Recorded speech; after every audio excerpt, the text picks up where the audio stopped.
Right. Hello and welcome back after our summer break where we've been advising Barca on their transfer policy. We didn't think they used professionals, did you?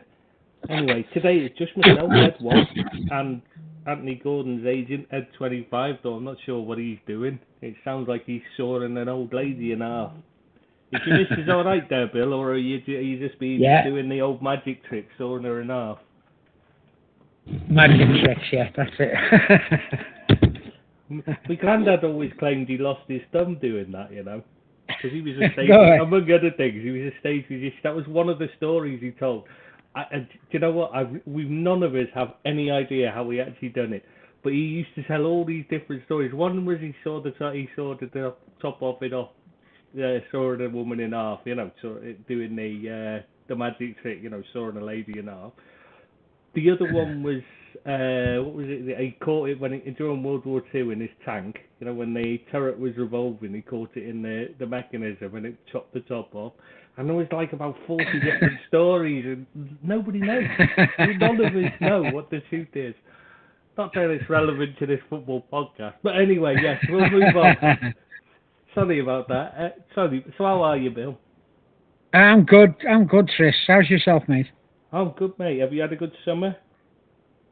Yeah, it's been okay. It's been good. I've been in decent health and playing a lot of golf. And yeah, enjoyed the summer. Really enjoyed it. You got 14. Ian is 14, isn't he? Yeah. He's been playing a lot of golf, he says. So, all right. That's why he's never on, because he's always playing golf.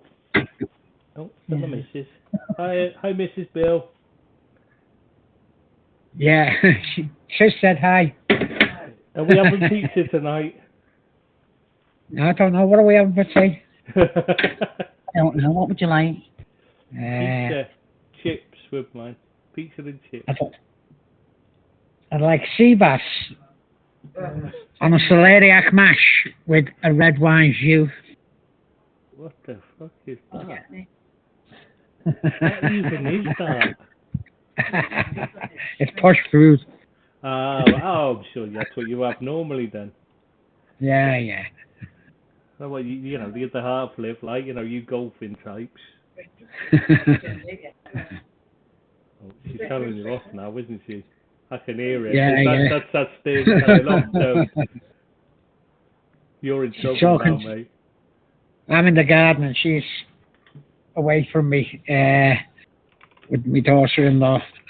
So, having a chat in the sun. I'm giving you grief by the sound of it. So most of it will be about how bad a husband you are, no doubt. Yeah, absolutely. How bad I am at decorating. Yeah. And why haven't I done this? And why you haven't finished it? Yeah, why would you finish the house yet? Yeah.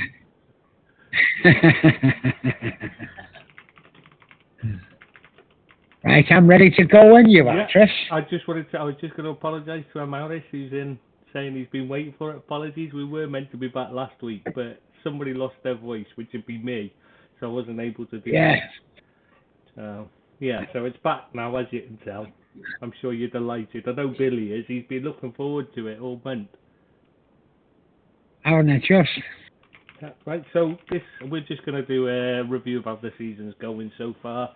It's early days, obviously, and there's not really, you know, it's not conclusive as to how they're going to end up, obviously, because it's only 3 games in, but still it's interesting to talk about, we thought. So, should we start with Arsenal? Start at the top and work our way down. Right. Well, what a start they've got off to. Some good results and playing good football.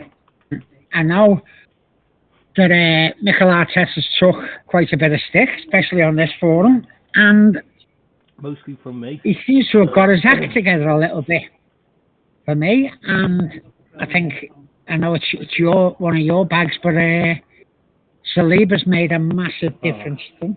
He's stabilised the defence.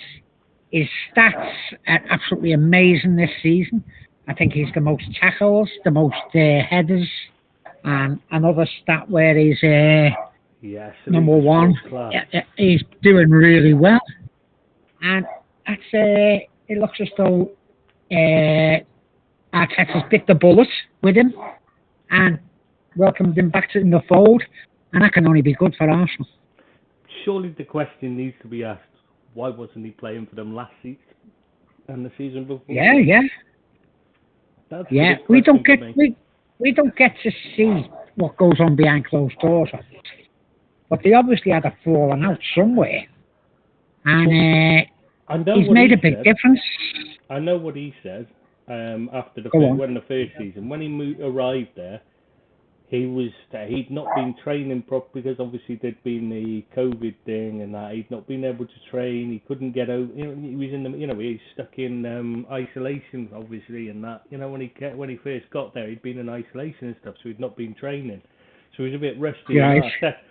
According to him, what he said is Arteta took one look at him, even though he's he's just trying to get his fitness and get the rustiness out. Took one look at him in the first training session, and that was it. Didn't look at him again.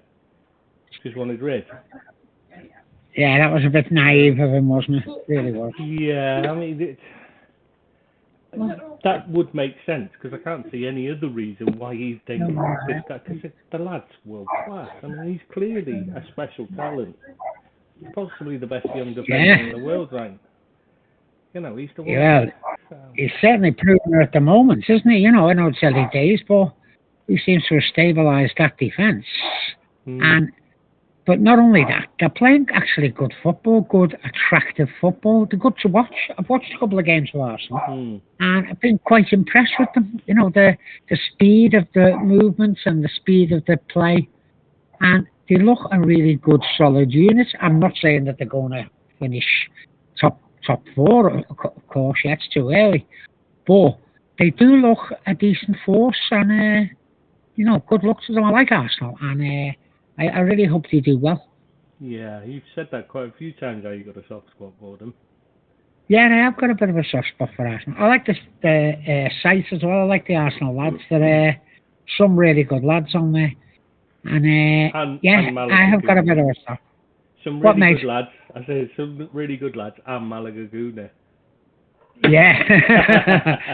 The less said about Malaga, the better. But sorry, Mal. We love you, really. Yeah, but they've done really well, and they're scoring goals. They're defending well. A couple of hiccups, but they have played well. They deserve to be top at the moment. They've played 3, won 3. Can't ask for much more than that, can we? Yeah, Jesus has fitted in well. Do you know what? He's made a massive difference to them, hasn't he? He's a goal scorer. I was never a big fan of his Man City, but you can't argue with what he's done at the start. It might not continue, but he has got off to a great start. And all power to the lad. I think he's a nice guy as well. Comes across as a nice guy. Oh, yeah. And it's nice to see nice players doing well. You know what I mean? And yeah. Good luck to him. I hope he does well. For me, I think he's playing like a player who's got a point to prove. Yeah, I can see that. He's been shat on by Pep Guardiola, in his opinion, I'm saying. I think that's how he feels. He thinks he's deserved to stay at Man City, and Pep Guardiola clearly didn't fancy him at all and never really gave him a proper chance. And I think he wanted more game time, didn't he? He wanted more game time, Chris, and he wasn't going to get it at City because he doesn't not one of Pep's guys, really. Yeah, no. But what I mean by that is, I think you will only see what his actual level is after he's felt like he's proved his point.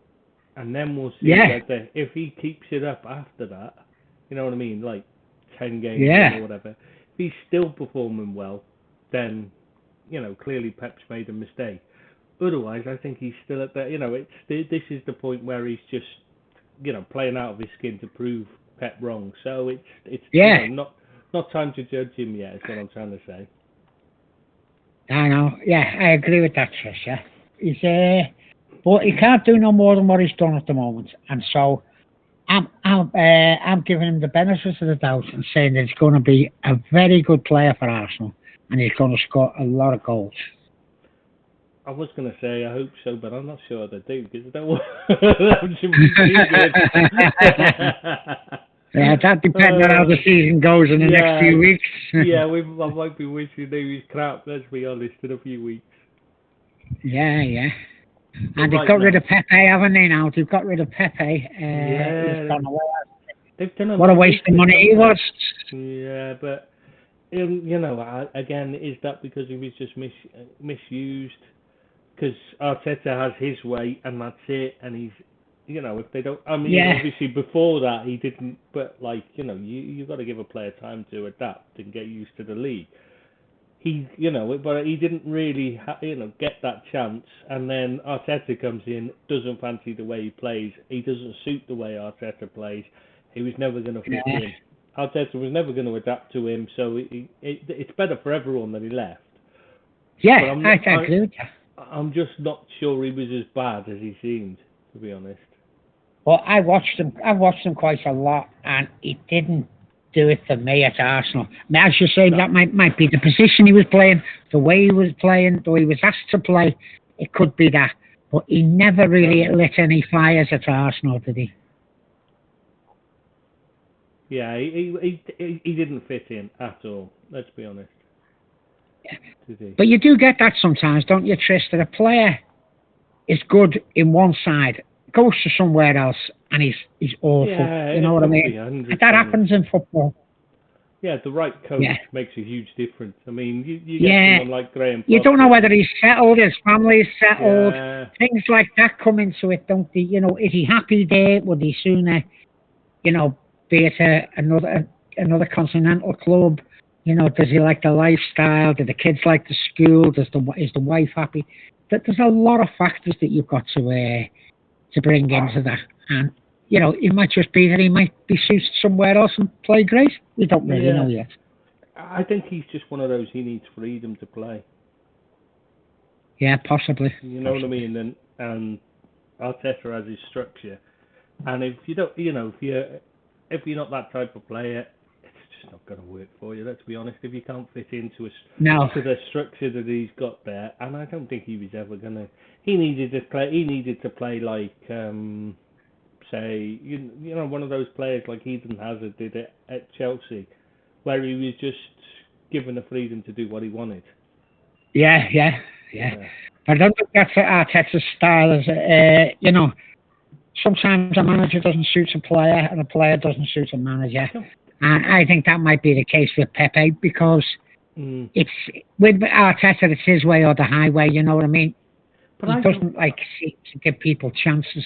I'm not convinced any manager would suit Pepe in a top side, if you see what I mean. I'm thinking because a top side don't tend to play like that anymore.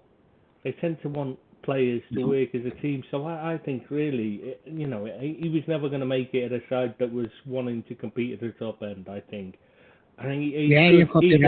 he's one of those that needs to be a big fish in a small pond. I think. Yeah. I don't think he's quite got the talent to make it. You know what I mean? It's like he's not Messi or Ronaldo that you change everything to suit them.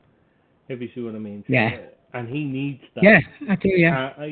And I don't think he's good enough to actually get that. So I think it's a good move for all parties to get rid of him, because it's a loan with a view obligation to buy, isn't it?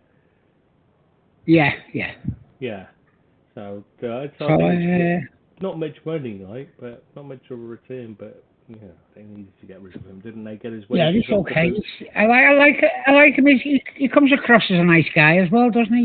He's very very buoyant and up for it all the time. Although it hasn't worked out, he seems he might get someone who fits him better. And good luck to the guy. Somewhere like Nice, I think he'll be better, because they'll more likely to work around, set up for him to suit him rather than suiting a team at his day. You know what I mean? I think it's a good move. Get rid of him. For Arsenal fans, he's not good enough for them, I don't think. And no, I think the best thing for him is to go back to France. So. Yeah, I totally agree with that, Chris. Can't see anything else they've done really business-wise the last few weeks. They got it sorted early, didn't they? Yeah. They've done the business early. Yeah, it's just getting kids out on loan and that at the moment, isn't it, for them? So. Yeah. But they've got a good stable team there at the moment. Things change. Injuries can come into factor, but they're doing well. And good luck to Arsenal. I like Arsenal. Oh yeah, you keep saying that. I don't know. Strange. I don't know how you can like another team. I struggle with it. I don't know. You know what I mean? I don't dislike any other teams as much, if you see what I mean. It's just I don't have a soft spot for anyone else apart from like unless I personally know someone playing for them at the time, like or something. That's the only time. Right, okay. Yeah. Anyway, so should we move on to Man City? Yeah. Yeah, move on to Man City. It was a decent start, a good start. Well, that was a great game last week. First two games looked like business as normal, and then Newcastle actually went and attacked them, and it shows the difference. We keep saying this on the podcast. We've saying it for years. As soon as somebody attacks them, they don't look the same team. I know. When Gundogan scored that first goal, it looked as though it was going to be a rout. Yeah. But Newcastle got their act together, and they're doing very well as well, but we'll talk about them later. But Man City, Kevin De Bruyne looks really good at the moment. And Gundogan, the only problem I've got is the Bernardo Silva issue. I think he's a great player, and I think other teams rate him and want him. I think Barcelona want him. He's a really good player, but he doesn't always get his game under Pep, which surprises me. I think he's an excellent player. Yeah, Pep likes to swap him around, doesn't he? He likes his he likes to rotate. Rotation, yeah. And I see that Jack Grealish wasn't even in the squad last week. What a bad buy he was for Man City. I think so, anyway. Is he out injured or something? I don't know whether he was injured. He wasn't in the squad. Yeah, but, I can't remember. I read somewhere there was a reason why he wasn't, but I can't remember what it was. Because he's crap. Might have been because he's crap. Yeah, he's damaged. All right. Yeah, I thought so. Yeah. The thing that got me about that, about Man City, we all think, what a great, they've spent all this money, they've got a great side together. But then you look at the back, and they've got Kyle Walker still. If he can't outpace someone, he's in trouble, because that's what he's all about. He's quick. He's got great technique going forward, but he relies on power and pace. So if somebody puts him under pressure on pace, he's in trouble. Then you've got John Stones. Stones is always good for a mistake, isn't he? He's always good to give you the chance. He just cannot defend at all. He's not a defender at all. He's a terror. I don't understand why they bought him. I really don't understand that transfer at all. He's not good enough by any stretch of imagination. He's not good enough to sit on their bench, let alone be there, be playing in the first team. And then Nathan Ake. He doesn't get that much game time, really. And Nathan Ake as well. I mean... awful player. Awful player. This is Man City. How have they ended up with those three as 3/4 of their back four? I mean, that's still wonder Newcastle were able to score 4. I've got to say one more thing quick before we carry on. I watched the highlights of Saint-Maximin because everyone was going on about it. I watched the highlight reel on YouTube. I thought, this is going to be great. He's, I've been reading all this stuff about how we destroyed them, and I watched it, and he did nothing special at all in any of the clips. Anything. There was nothing special about what he did. It just came down to the fact that they're hopeless. The defense was just panicking every time. That was it. They weren't great. He wasn't doing anything special. I mean, the way I read it, you would think I was thinking he was going to be doing all kinds of tricks and stuff, but he didn't. He was just knocking it out and running, and they couldn't handle it. Yeah. I like Saint-Maximin. I thought he had a good game actually. Well, he's normally full of tricks and flicks and that, and that's what I was looking forward to watching. He's one of those players. He's fabulous to watch. He may not be the best player in the world. He may not have the most effect on a game because half the time what he does just ends up going nowhere because he carries on too long and loses the ball and that. But when he's on it, it's fantastic to watch. He just is brilliant entertainment. But against City, he wasn't even close to his best, and yet he did destroy them. I'm not arguing that, but it was more down to how bad City were at the back. I was shocked. What's your view on Haaland? Your early views on Haaland? still looks like the player I thought he was. Poor touch, big, strong, fast. I still think he's big and strong, and he causes mayhem. Yeah, he'll score and goals. I like him. I'll be honest with you. I like him. Lukaku. He'll score goals, but it's all flat track. I think he's an upmarket for Lukaku. Yeah, he's a step up from Lukaku. But what I mean by that, he's still got the same issues where he can't kick the ball. He hasn't got great technique, and I think he's not quite ready for City, in my opinion. He needed to stay in Germany a bit longer. To be honest. Maybe, but they got him for a good price, didn't they? You know, I don't like talking about money in football, but they did get him for what you count as a decent price, you know. And his wages are absurd, no? And I don't know about the wages. I don't know what the wages were. He's one of the top 10. He's top 10 in the world highest paid players. Is he? Yeah. Okay. Oh yeah. But I think he'll do well. I think he'll score a lot of goals because they make chances. People like Gundogan is playing a bit more, and he's a damn good player. You know what I mean? He is a damn good player. He's box to box. He's always there or thereabouts. Foden, he hasn't done much this season, but I think he can come in and do a great job.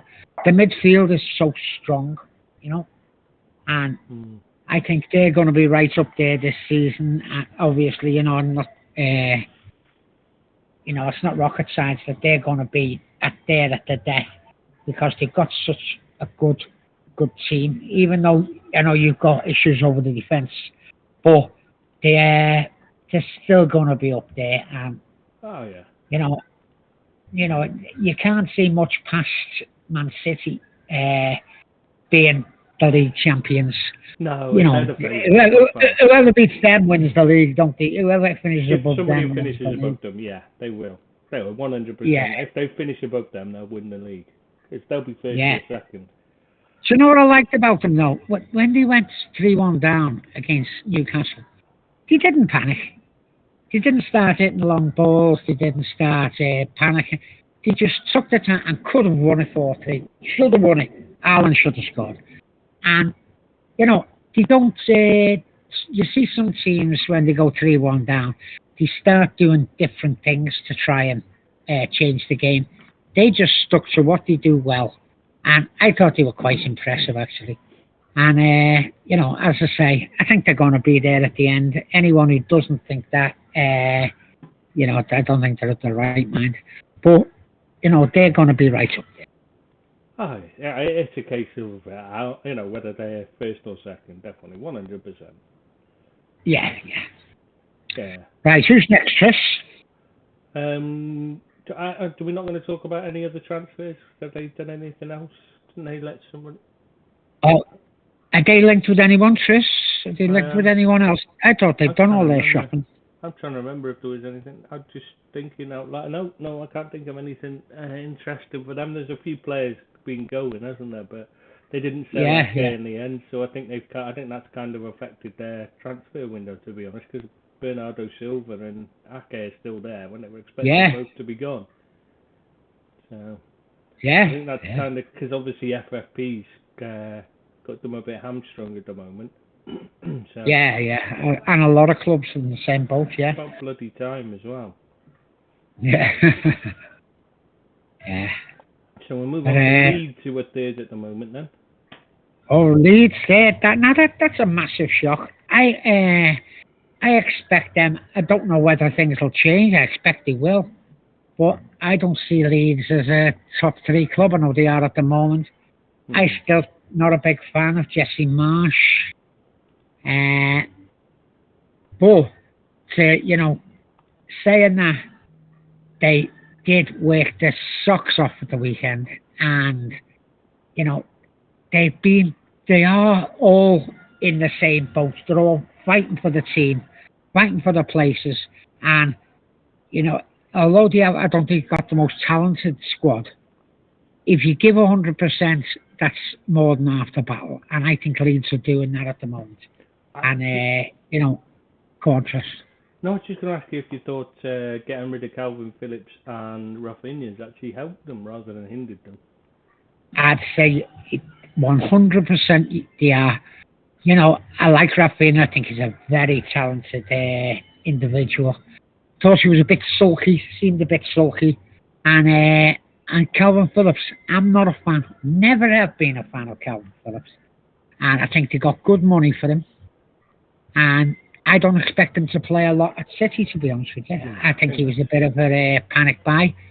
Strange. And he's not someone who I'd want in my side. I don't think he gives enough. I don't think he's strong enough. And he's a stopper. That's all he is, a stopper. He doesn't... very good passer of the ball. Well, he's a decent passer of the ball. But I haven't seen him make play very much at all. I haven't seen that much of him, I must admit. I don't watch him every week. But what I've seen him on, and in the last England squad, he was absolutely abominable in the last England squad. That's playing for Southgate, so you have to take... Yeah, I'll take that into consideration. But yeah, on the ball, he's someone who'd be high on my list. Yeah, he's not someone who'd be high on my list. And I think they've done all right without them two, as you said, as you quite rightly pointed out. I think it's probably helped them more than hindered them. So, you know, well done on that score. Well done on that score, Leeds. But I still don't think that they're going to end up in the top half. That'd be my thing. They've signed quite well so far, but they still need They still need a striker, for me. If they're going to stay in the top half, I think they need someone to finish off chances. They've been linked with a few, actually. They've been linked with a few, but it's not easy getting players in. Well, they were after that De Ketelaere, and I do not understand that move at all. I don't understand what Milan saw in him, I've got to be honest. I've seen him a few times in European football, and every time I watch him, I thought this lad's got nothing. I really do. He's big, he's strong, he's fast, but he doesn't look good enough to play outside of the Belgian league. He didn't even look that. He didn't look like he looked like a very average but big, strong and fast lad. Yeah, but let's be honest though. Let's be honest. Anyone's an upgrade on the other fella they've got, isn't it? Bamford. Well, I think he's awful. Even when I know. He's not the greatest. No, he's not a finisher. Can't finish. No, as you say, they need a goal scorer, don't they? They really do need a goal scorer, and that might change their fortunes actually if they get a goal scorer. Yeah, I can't see them. I think they're going to slip down the table without one. You know, over time. Yeah, I think so myself. It's quite nice but having somebody new up there. Go on, Tris. I was just saying it's quite nice having somebody new up there. So it'd have been quite nice if they stayed up there and challenged. You know, in the top six side, as usual, top six side, and isn't Newcastle with their Saudi billions. No, it'd be quite nice if it was somebody different, but. Yeah, I can't see them staying there, but no. They're doing the high press and all that. When injuries kick in and these players start to tire a bit, that'll come into it, be a factor with them. You know, you've got to keep it up, and it's hard to keep up the work rate that they're doing at the moment. And but kudos to them at the moment. They're doing all that anyone could ask of them. So good luck to Leeds. Yeah, they've done really well to start with, but yeah, I can't see them keeping it up either. I think it's one of those where it's early doors and it'll come, it'll come to them in time. Yeah, I think we all know that anything can happen in the first few weeks. Yeah, there's still players getting shifted about. The teams aren't up to speed yet. I know they should be, hopefully, but they're not up to speed. Well, sorry, I was going to say, this season has been a bit of a mess because obviously it's messed up by the World Cup moving things about and that. Yeah. For a team like Liverpool, they've had less rest than everybody because obviously they were playing later in the season because of the Champions League final. They had a game after everyone else was finished, so their players have had to come back a week later than everybody else. So, and it's also the same with Forest, who had the same problem because they've had the playoff final. But they've bought a completely different side, so it doesn't make any odds to them. It's not going to affect them so much because they've got other problems to work with.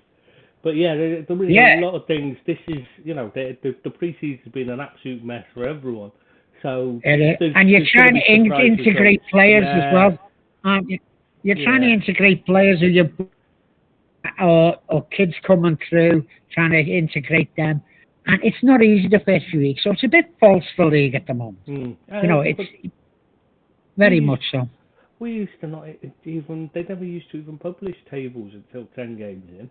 I remember as a kid. Yeah. Well, nobody even, in fact, I remember it was barely even reported what was happening in football in the early weeks of the season when I was a kid, because all they talked about was cricket until the cricket season ended. And that tended to coincide with about 6 to 10 games in, usually. So you didn't even really hear about the football much until after the cricket season had finished. And then I was just thinking then, Trish, right? Do you remember when you were a kid? I certainly do. I'm a bit older than you, obviously. But do you remember when you used to get a ladder in the paper with the teams and you used to move them up and down the ladder? Yeah. The thought just come to me, and you used to have it on your wall and move the teams around when they'd won a game and have the league every day. Just thought to come to me there. My mum got me a magnetic one last time they visited for Christmas. All right. Not last Christmas. No, a couple of Christmases ago now, obviously because of the COVID thing and all that. Like, it's a few Christmases ago now, and I don't know where. I don't know whether I brought it or whether I took it. I don't know where it is now. Yeah, just thinking back to it. Talking about the league tables that they never used to do them until 10 games in. And you'll have the ladder. Yeah, because they used to print that in the first few weeks. You wouldn't even get half the teams because you used to get a few of the tabs, didn't you, each week? So you wouldn't even you wouldn't even get the full set until halfway through the season anyway. So. Yeah. But I used to love that. I was on the best part to it. Yeah. So they're obviously we're thinking Leeds will slip down the table, but I don't see them in relegation trouble the way they go. I think they've got off to a good enough start. No, the way they've started, they'll be keep all right. it going. I think they could be at good mid-table. So should we move on to Spurs next because they're currently had a very good start, haven't they? And I must admit, I'm a bit of a fan of Conte, not as a person, but as a manager. And, they've done okay. They've done okay, and they've got some good players there. And they're a team who I'm expecting to do very well this season. I know a lot of people are, but they seem to have a really good squad at the moment that's working for Conte. And I like the look of them. He tends to get, for one season, more out of a team than the actual sum of their parts usually. It never lasts long. It never lasts long because he's so combustible a man. But for season, he does tend to have them challenging for the title and usually winning. So I can't see him doing that with Spurs, admittedly, but I can see him having them right in the top. Definitely in the top 4 fight this season. I expect them to finish in the top 4. It's just which place is the thing. Yeah. I thought the Richarlison buy was a bit strange because to pay that much money for someone who I'd expect not to play that much football for them. Oh, yeah, he's not as good as the 3 they've got up front, so I don't understand them. No, I don't know. And that defender they took on loan from Barca. Again, he's shit. Why sign him? I don't get it. I don't know. They've got some nice players, though, haven't they? They have got some nice players. They're attractive to watch, actually. They play some good stuff. They're always at it. They do make a few mistakes, but, who doesn't? Against Chelsea, weren't they? Yeah. Which is surprising. That's very un-Conte-like. Though, we've got to mention it, because obviously we weren't doing the podcast. At the time, we weren't doing podcasts. The Conte Tuchel handshake. Yeah. What the? That was handbags, wasn't it? But what was that all about? Holding onto his hand, and I was just a bit embarrassed. I was just cringing when I saw it. What cringe-worthy? what are you doing? That's really embarrassing, I thought. I mean, you're just thinking, Jesus, what's that all about? I mean, I know. I mean, we'll talk about, we'll go on to Tuchel, but from Conte's side, he just looked like he's like nonplussed. He bit, didn't he? He bit, Yeah. and you think a good manager would be above that, wouldn't you? I know he shouldn't have done it. And they were having words before then on the touchline, and he's such a fiery character, isn't he, Conte? Mm. But I do like his passion and all that. I like that in a manager, but he does take it to the extreme. Yeah, well, he's going to need to if they're going to win anything. To be fair. Yeah. As I say, I'm a fan of him as a manager. He gets them up for it. He doesn't seem to stand no nonsense. So I think Tottenham will do all right while he's there. But as you say, anything can happen with Conte. He could leave tomorrow. He could leave in 3 weeks' time. Exactly. You don't know. You just don't know. Yeah, you can't tell with him. Should we move on to one of my favourite managers around at the moment, Brighton and Hove Albion, with Graham Potter in charge? Oh yeah, what a good manager they've got, Tris. What a good manager. Really and they've lost the likes of Cucurella and the other lad who signed for Spurs. What's his name? He's Basuma. Hang on, before we go any further, I've just noticed we've got somebody's finally turned up late, as usual. But Seamus is here. Good evening, Seamus. I'm not late. I've been waiting for 12 minutes just for someone to bring me in, introduce me. But we started over half an hour ago. But I got blanked. I got blanked by you guys. An hour ago. And you only just turned up now. So I'm sorry, you're still late. I'm late, Oh, hang on. No, it's not my fault. No, it's never your fault, no. Yeah. No, I was just celebrating our victory for 15 minutes, then I had to wait for another 15 minutes to be brought in. Yeah. Oh, okay. No, of course you were. Yeah, no, we know it's all our fault that you were late. I mean, you were left waiting. No, I wasn't late. You guys just started early. Did we? Oh, okay. Did we? We'll give you that. Hi. So how are you? I think Brighton are the best team in the league. What? Certainly if they weren't good enough, then they wouldn't have beaten Manchester United. Like Liverpool, they are nothing team. Liverpool, they're a nothing team, so they lost to Man United. That's it. Oh God. Are you a fan of Potter, Deeps? You're a fan of Potter?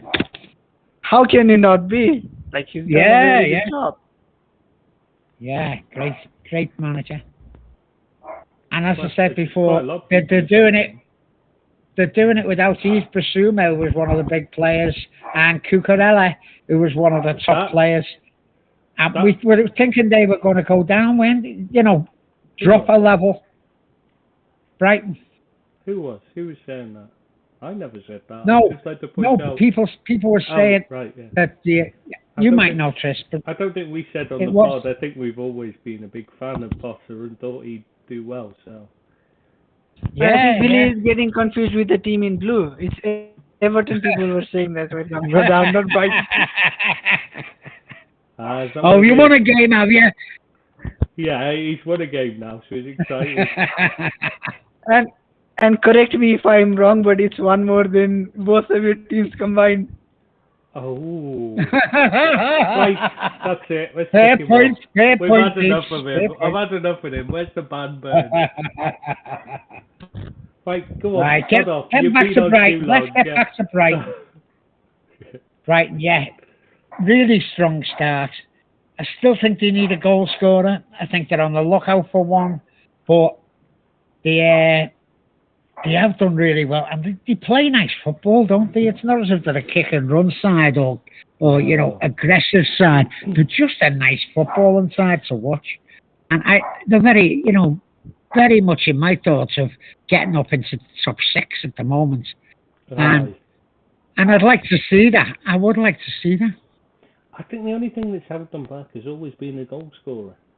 Otherwise, they'd been playing. They'd be playing in Europe before now. Just till they get one, it's always going to be difficult for them. Yeah. Maybe they can get Ronaldo from Man United because he's going on a streak. So I can't see Potter winning him at all, to be honest.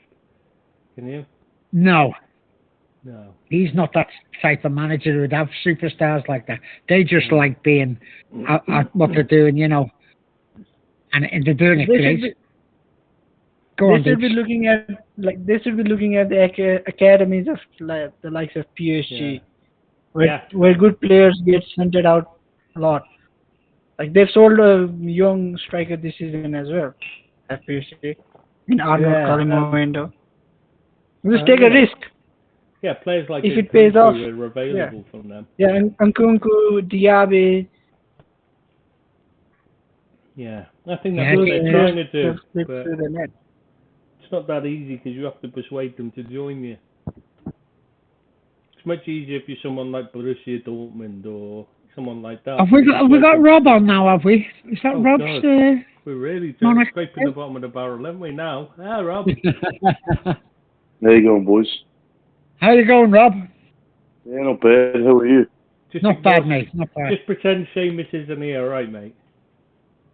How you going, Tris? I was all right. Then Seamus came on and reminded us of the score, so I'm not happy now. Look, guys. There's 3 of you, 1 of me, God. And still I have more victories.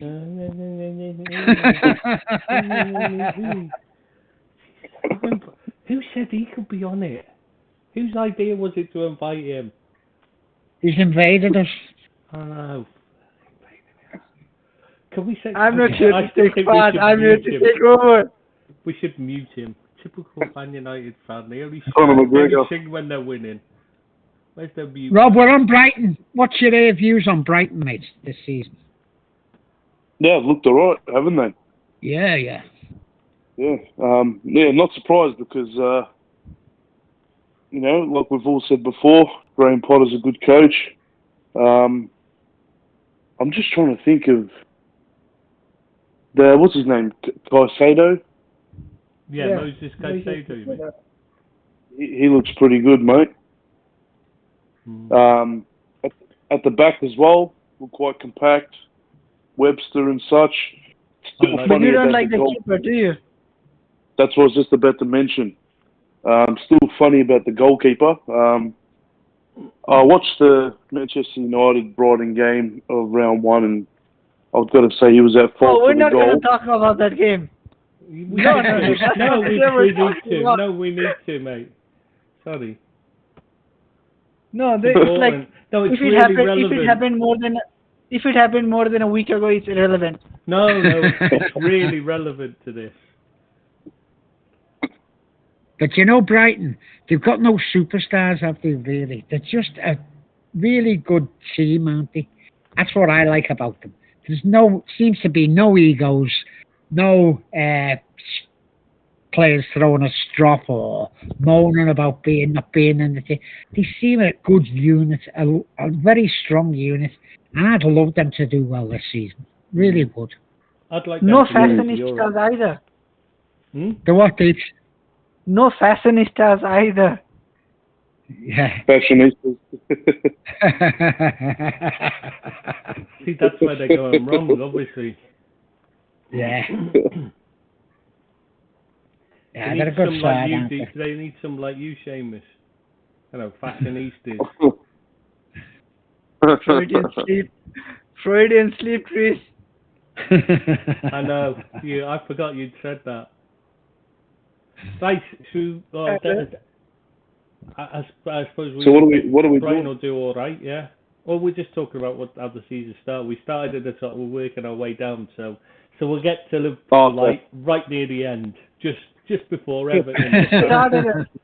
Just before. Oh, you like to. Well, I saw somewhere that you have to accept cookies before you get to see Liverpool. Just make sure it's after I fall asleep. Him. I'm just ignoring him. Don't worry. Oh, you'll be stalling by then. Don't worry. So we move on to Newcastle. Yeah, got off to a great start, only. And you've got to say, people didn't fancy him, but Eddie Howe's done really well there. They're playing like a team. I'm not his biggest fan, I must admit, but you can't knock him for what he's done there up to now. He's got them playing well. They were good against Man City. They chucked the game to Man City, which is what a lot of teams don't do.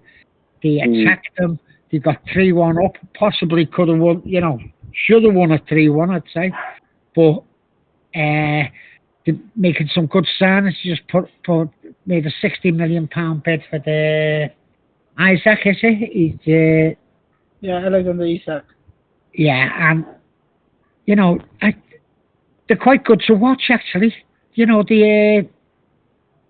They've got rid of a couple of guys as well. Lascelles isn't playing. He played yesterday, but he's not in the side.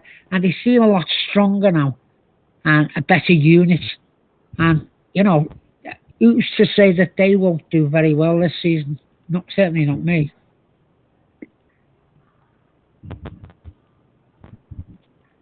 Yeah, when you compare them to some of the rest of the lower end mid-table teams, I think they'll go all right. It's pretty evident in the game against Man City when they took the 3-1 lead that, they look like they've got something to bring. They took it to the champions, like you said, Bill, something that a lot of teams struggle to do, and they look good doing it. Still a bit funny at the back, but I don't know, man. You know what? Good on them. I've always did admire Newcastle, and I do hope to have a good season. They'll just spend more money, so they've got the team. They'll just keep buying and buying. They're gonna, similar to Man City. They'll be, and in a couple of years, and see, it won't be under Eddie Howe. Let's be honest. I know people say he's done well. They've got 5 points. It's not really that. Not being funny. When you look at the side they've got compared to teams like Brighton and Leeds, I'm not sure they've done that well to start with. It's just one game has skewed the view of them, if you see what I mean. Because 2 draws and a win, that's all they've got. It's not that really stellar a start, is it? If you look at it. I'm not saying stellar, but I'm saying a solid start. It's a solid start. It's solid, isn't it? They haven't lost yet. They played some nice stuff. They scored goals. So, who's to say that they won't improve? Might get another couple of players in. Oh, they'll be top half easy. And if they weren't, it would be embarrassing the amount of money they've spent on that. You know what I mean? And the best thing about them, in my opinion, is that they've not got an old side either. They've not gone and bought. They've not gone and just bought experienced pros to try and jump up quickly. They've gone and bought players who can grow together. Low to mid 20s like Guimaraes and now this Isaacs. What, 24 is he? Yeah, I like that Guimaraes. Yeah, he's a brilliant player. Yeah, good player. I'm still surprised that they got him so easily. I really can't believe nobody else went in for him. Shocking that is, because he's an excellent player. But yeah, so they've bought well. They'll keep buying well because they've got plenty of money to spend, and they're not being crazy about it. They're not just jumping and buying lots and lots of players. They're trying to buy the right players that improve them. They're doing it properly. Yeah. So what are we expecting to see from Isak coming in? He's a very good player. But whether he's right for English football is the question, because he's not a physical bully, is he? He's a bit weak physically. He's a bit of a beanpole-like. But skill-wise, technique-wise, he's excellent. His all-round game's top class, and that it's just. But he's not an out-and-out goal scorer, though. No, he's not. He's a bit like Dybala in that, isn't he? He's a floating type that floats around. I think he's more like Firmino. Yeah, or Firmino. Yeah, that's another. Well, I was thinking that kind of. Well, why have they bought him if he's like Firmino?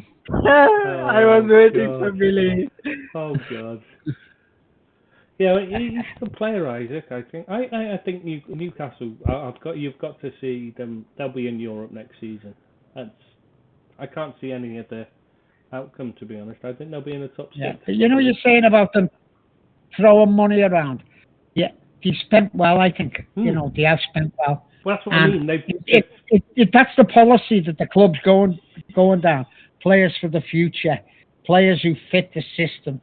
I think they're doing really well. You get teams like Everton. I know we're not going on Everton yet, but they've spent loads and loads of money and still got nowhere.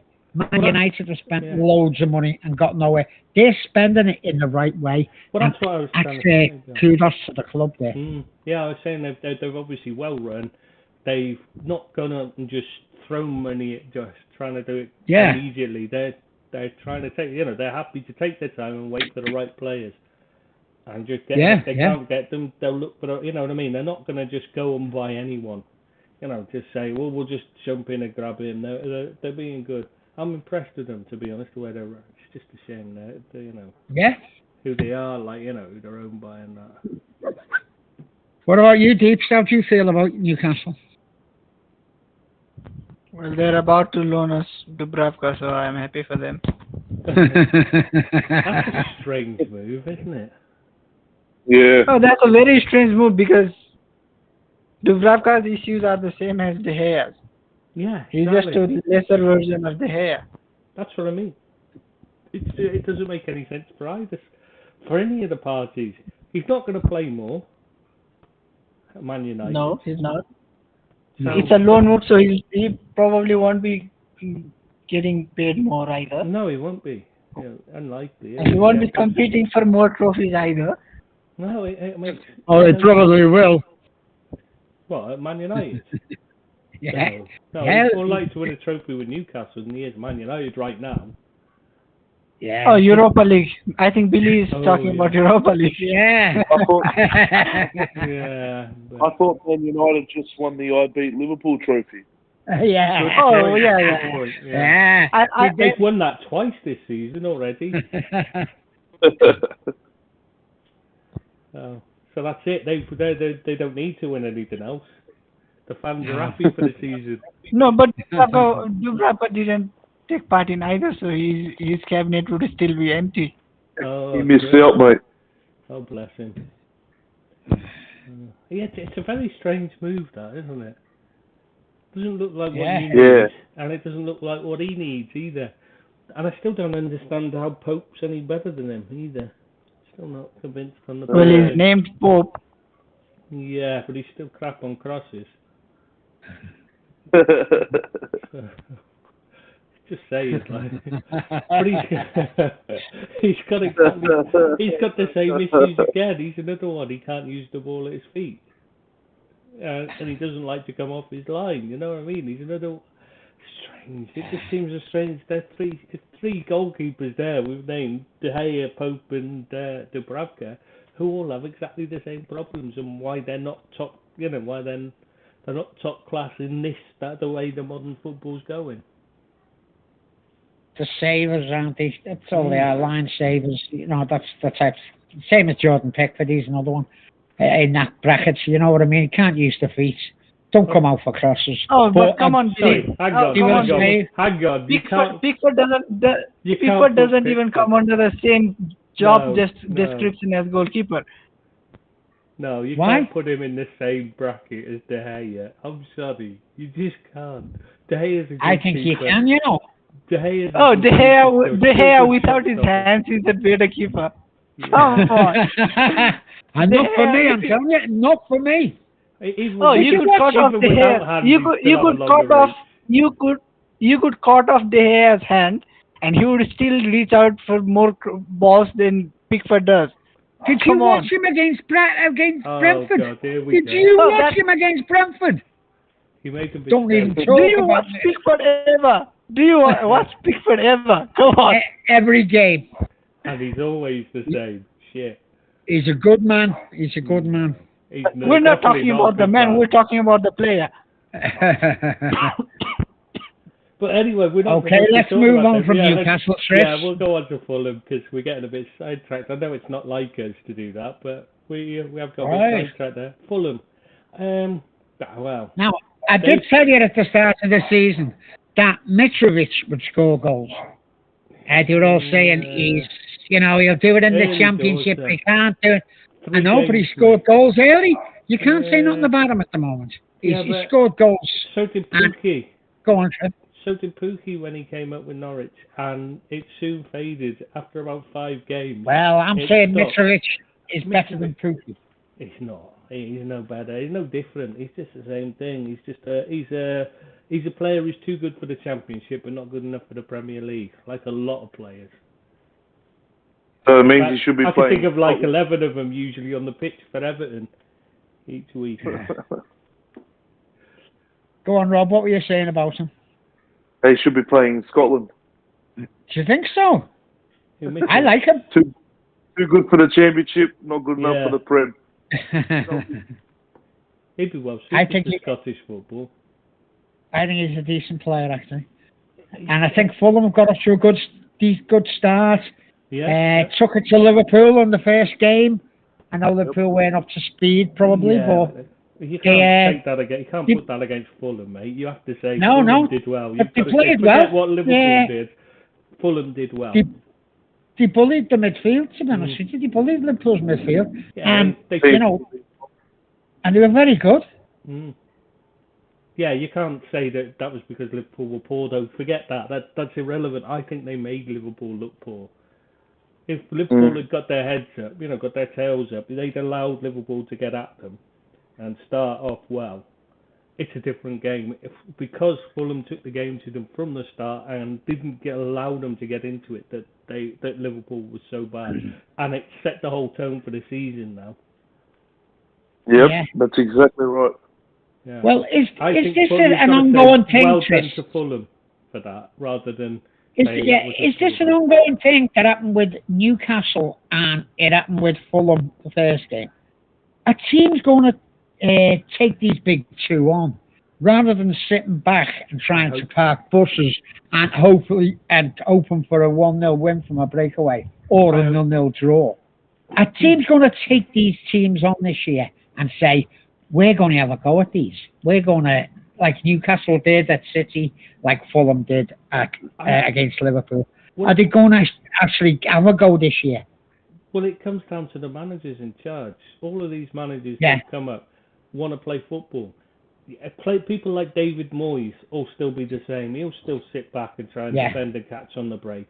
But people like Eddie Howe and Thomas Frank and Scott Parker, people like that, they don't want to sit. They don't want to defend for it's just not their way. They don't know how to play that way.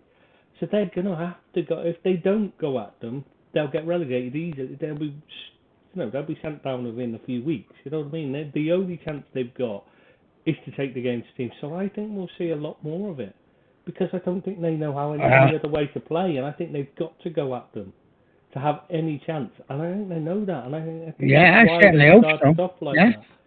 It's Marco Silva, isn't it, of Fulham? I was trying to think of his name, the ex-Everton manager. Yeah. He doesn't know any way to play defensively. This is a man he's he can't play defensively. He's got no idea how to organise a defence. The only way they've got a chance is to keep playing this way. They've got to keep going at teams. And it's the way he plays as well, so I think they will. And I think this is going to be a much better season because of it. Because we've had 3 teams come up who want to take the game to people. Not so much. I don't think so much Forest, because Cooper likes to play. He likes to play football, but he's more measured in his approach than the others. But they won't sit back and defend and just hang on for a 0-0.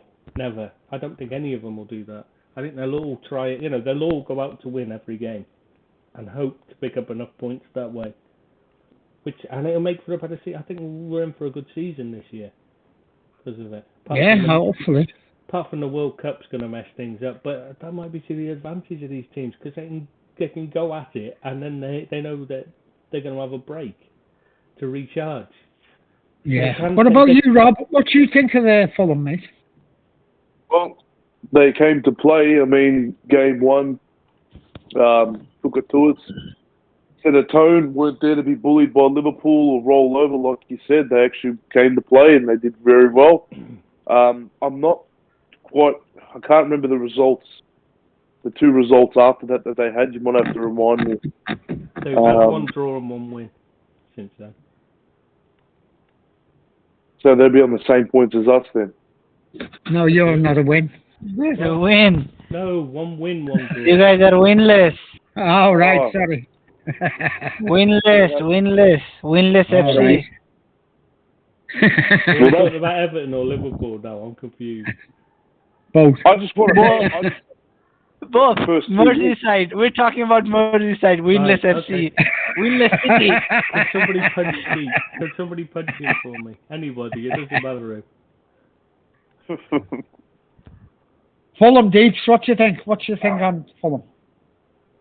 Well, they're clearly better than the Merseyside teams. Oh, here we go. At least they've got it. Okay, that's it. Where's the mute button? This is it. I see he's had enough. That wasn't the question. The question was, what do you think of them as a club and as how they've done and how they signed, the players they signed, and how do you think they'll go in the season?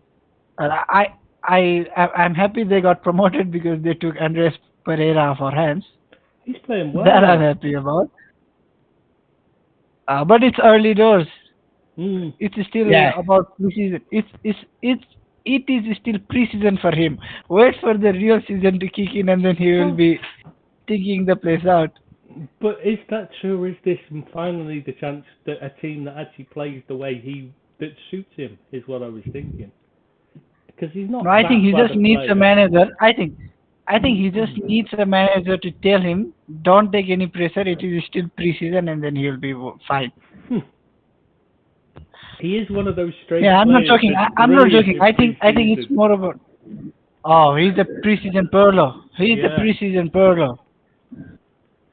Everything is effortless. Just wait till he scores a banger, and then everything is gonna go down again. Yeah, that's the worrying thing, is whether he can keep it up. Yeah. And maybe the lack of pressure is just gonna be better for him. Yeah, on a serious note. That's what I think. I think he's one of those players who just needs a manager who believes in him, a style of football that suits him, proper attack, because he's never had that really at United, because you've not had managers that play the right style of football to suit him, and one who believes in him and makes him a centrepiece of the side. I think this could. Yeah, I think maybe he just needs, maybe he just needs to know that whether he has a worldly or a stinker, next game he's still part of the team. Maybe that's just kind of enough for him. Because sometimes he was just trying too hard and trying to impress too much. Exactly. Trying to force things. Yeah, it's difficult for a youngster to break through, especially when the manager clearly doesn't like you that much and is only playing you because he doesn't have any other options, which is what was happening to him, wasn't it? He wasn't really he was never the first choice, never a manager's preferred option, like. Yeah. So anyway, is there anything else you want to say on Fulham? No, not me. Rob, anything to add? They've done better business this time around. Oh, yeah. I've only got to watch their first game, so I haven't seen much of them other than that. Well, and what game was that, Rob, again? Sorry, I don't know what you're saying, Seamus. You seem to be breaking up. Well, we'll have to just move on and ignore you. Move on to Can we cover the Brentford United game? Yeah, can we talk about weekend? Brentford in detail, like when they thrashed Man United? Should we mention that? Have we mentioned that yet? I don't know if we have we? Wasn't it three goals? But then I will just turn things around. I will just turn things around and tell you that you lost to a team. Wait your turn, Seamus. We're talking about Brentford now. Let's just concentrate on Brentford and don't be disrespectful to them. Is Brentford next? Is it Trish? Yeah. We're on Brentford. Doing really well. But I'm happy to lead. I'm happy to lead. Go on, Dave. Did you lead on Brentford? Yeah, what did you think when they played? Brentford have done decently well. They've beaten a team 4-0 in Manchester United, who in turn have actually beaten Liverpool. Forget about Liverpool. Just talk about Brentford. It's an obsession. They've got nothing of themselves. Just talk about Brentford for now, Deeps. Yeah, I'm just telling you, Brentford beat Manchester United, who beat Liverpool. Yes, but that's irrelevant because it's not. It's a totally different, two different games, mate. That doesn't. That's not how it works. Otherwise, we'd just have the, we'd just have the World Cup. We'd just play the. How do you think Brentford will start with these? Oh, but joking apart, I think they've done decent. They've just continued with the way they were playing last season. Just more effort, and with proper application, they've beaten us. They've lost to Fulham with a late goal, but they look fine, just like they did last season. Right back.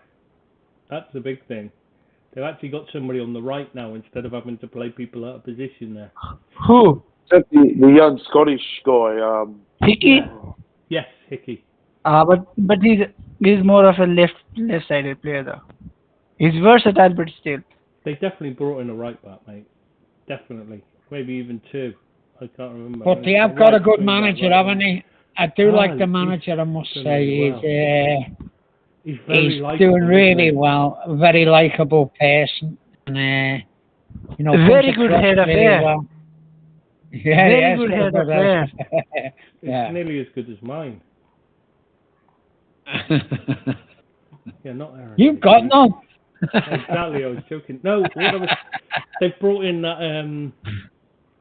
The one I was thinking of anyway it wasn't him I was thinking of that was the good signing. Anyway, it was Ben Mee on a free.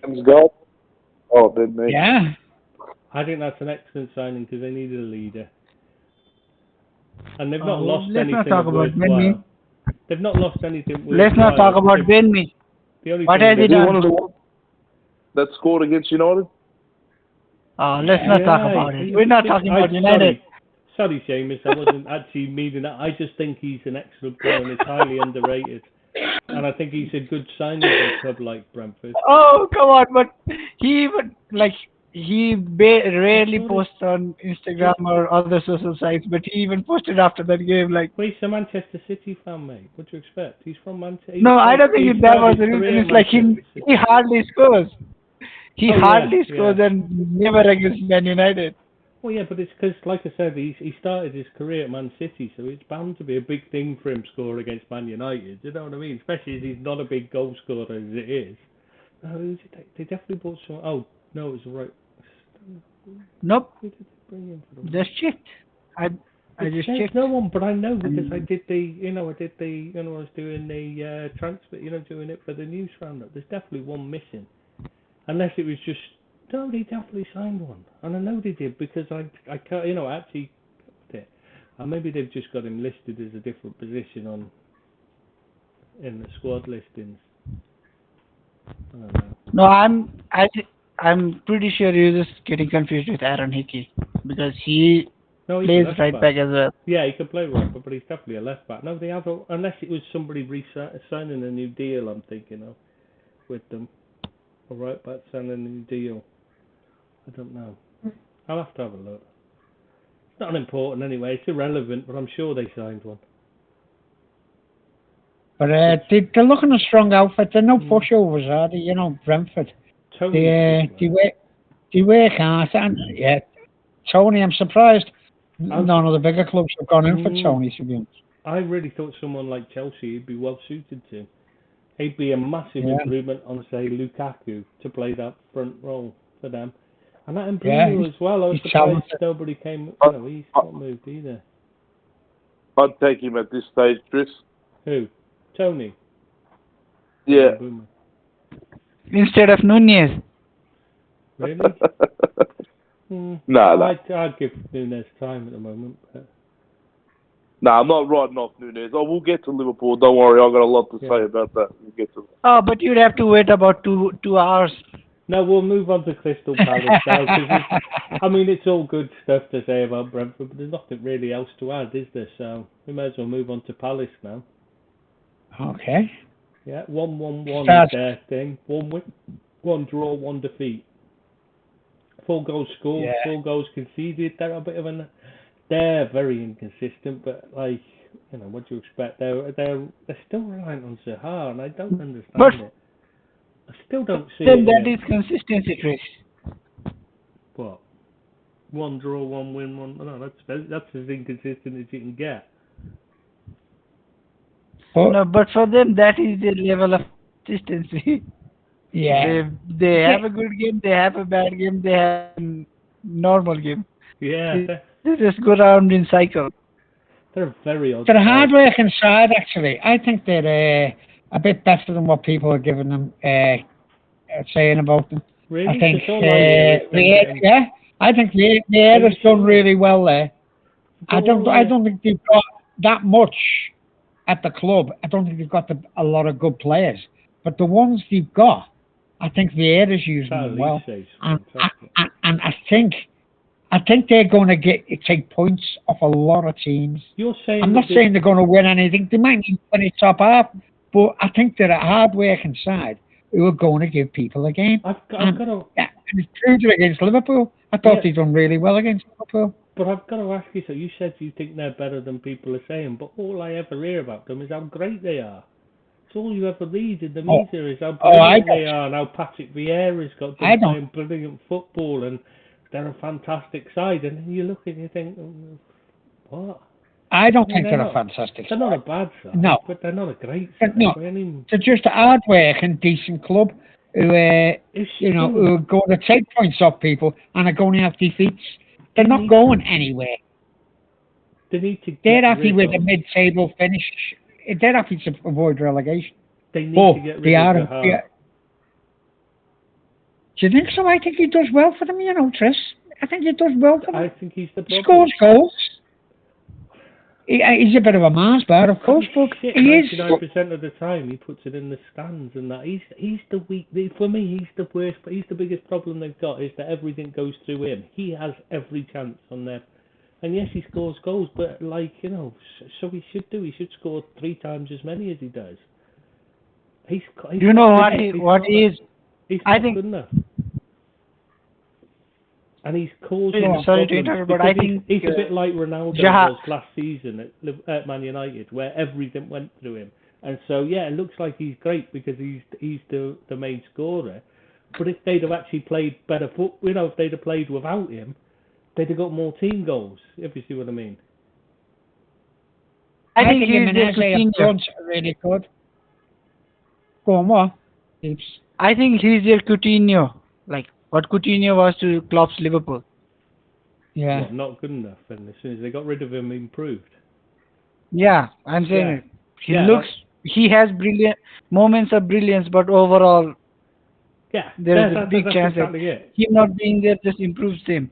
Yeah, as soon as you get rid of him, the whole team steps up a level because they don't, it's not just give it to him and let him do his thing. It's the team has to play then, and that's what I'm trying. Yeah, that's a really good comparison. Is Coutinho at Liverpool when he'd have a flash of brilliance, but 89 minutes and 59 seconds, he was a waste of space.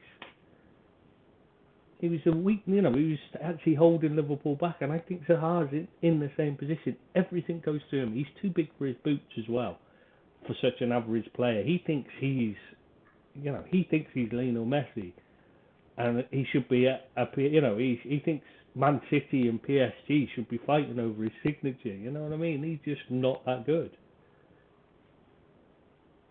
I think Jimenez do all right, and it's the other fella. Olise's the one for me. Yeah, he's a good player. But he's the one that they need to build around.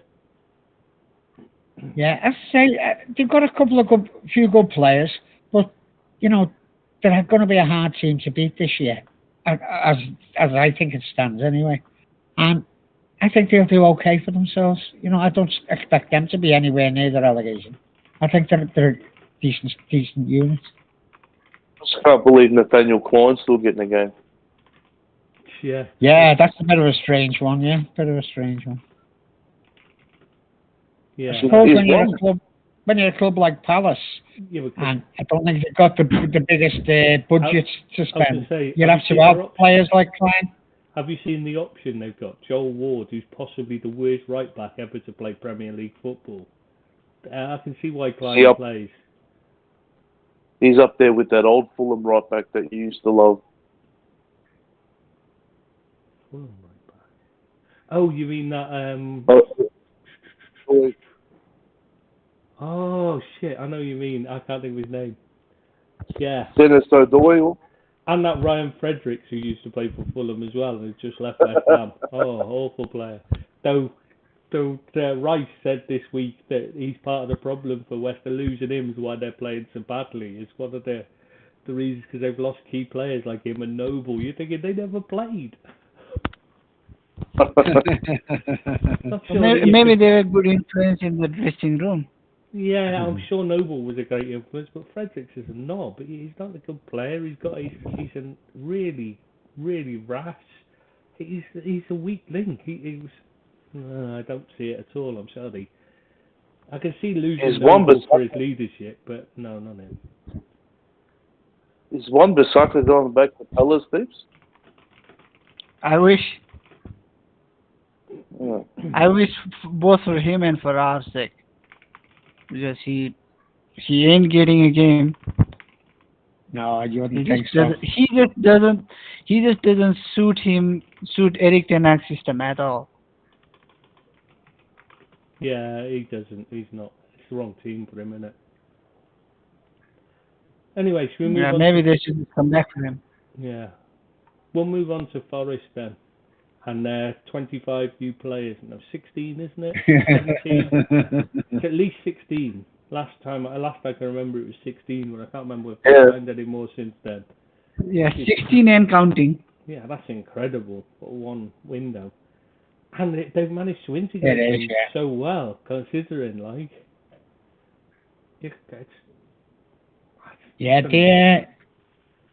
It's going to be hard to integrate that many players into any side, isn't it? You know, they're basically starting from scratch.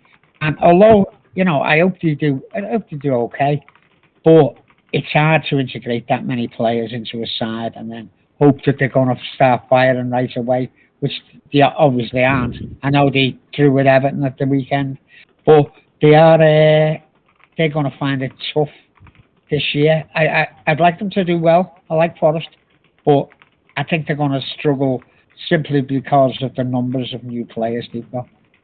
If they can stay in the Premiership, they might grow next year, but to integrate that many people is a really hard job. And I like the manager as well. Cooper, I like him. Yeah, I was just about to say, I'm looking forward to seeing what he brings, because I'm not going to sit here and say I see much championship football, especially like a full game. I'll catch a highlight here and there, but from the story of him taking Forest from a relegation zone to promotion. Bottom. Bottom. Sorry. They bottom. They didn't have a point until he took over. Yeah, that's crazy. So he's obviously got something going good there. They've taken to him and such. But I'm looking forward to catching. The only game I got to see was the Everton game, like you said, Bill. I watched that one. So I haven't seen much of them. It's going to take a lot to, like you said, integrate almost 20 players to a squad. Don't know if they've got the goods yet to survive, depending on, again, how these players gel together and the quality, if they're bringing in any players of quality. So for me, they're a real, big question mark, because I don't know much about how they play other than from what I saw against Everton. So, I'm looking forward to it. I think you're right, Rob. I think you're right. I was going to say, the way they play, they got a system that Cooper's always liked. He plays a back three. They rely very much on wing backs getting forward and making the width, and they play with a big, powerful man up front and a one knee. It was Keenan Davis last season. They like a big man up front to be a target to hit with the crosses and that, and look for bits and pieces from the rest. And they like to have pace to attack as well. In the form of Brennan Johnson.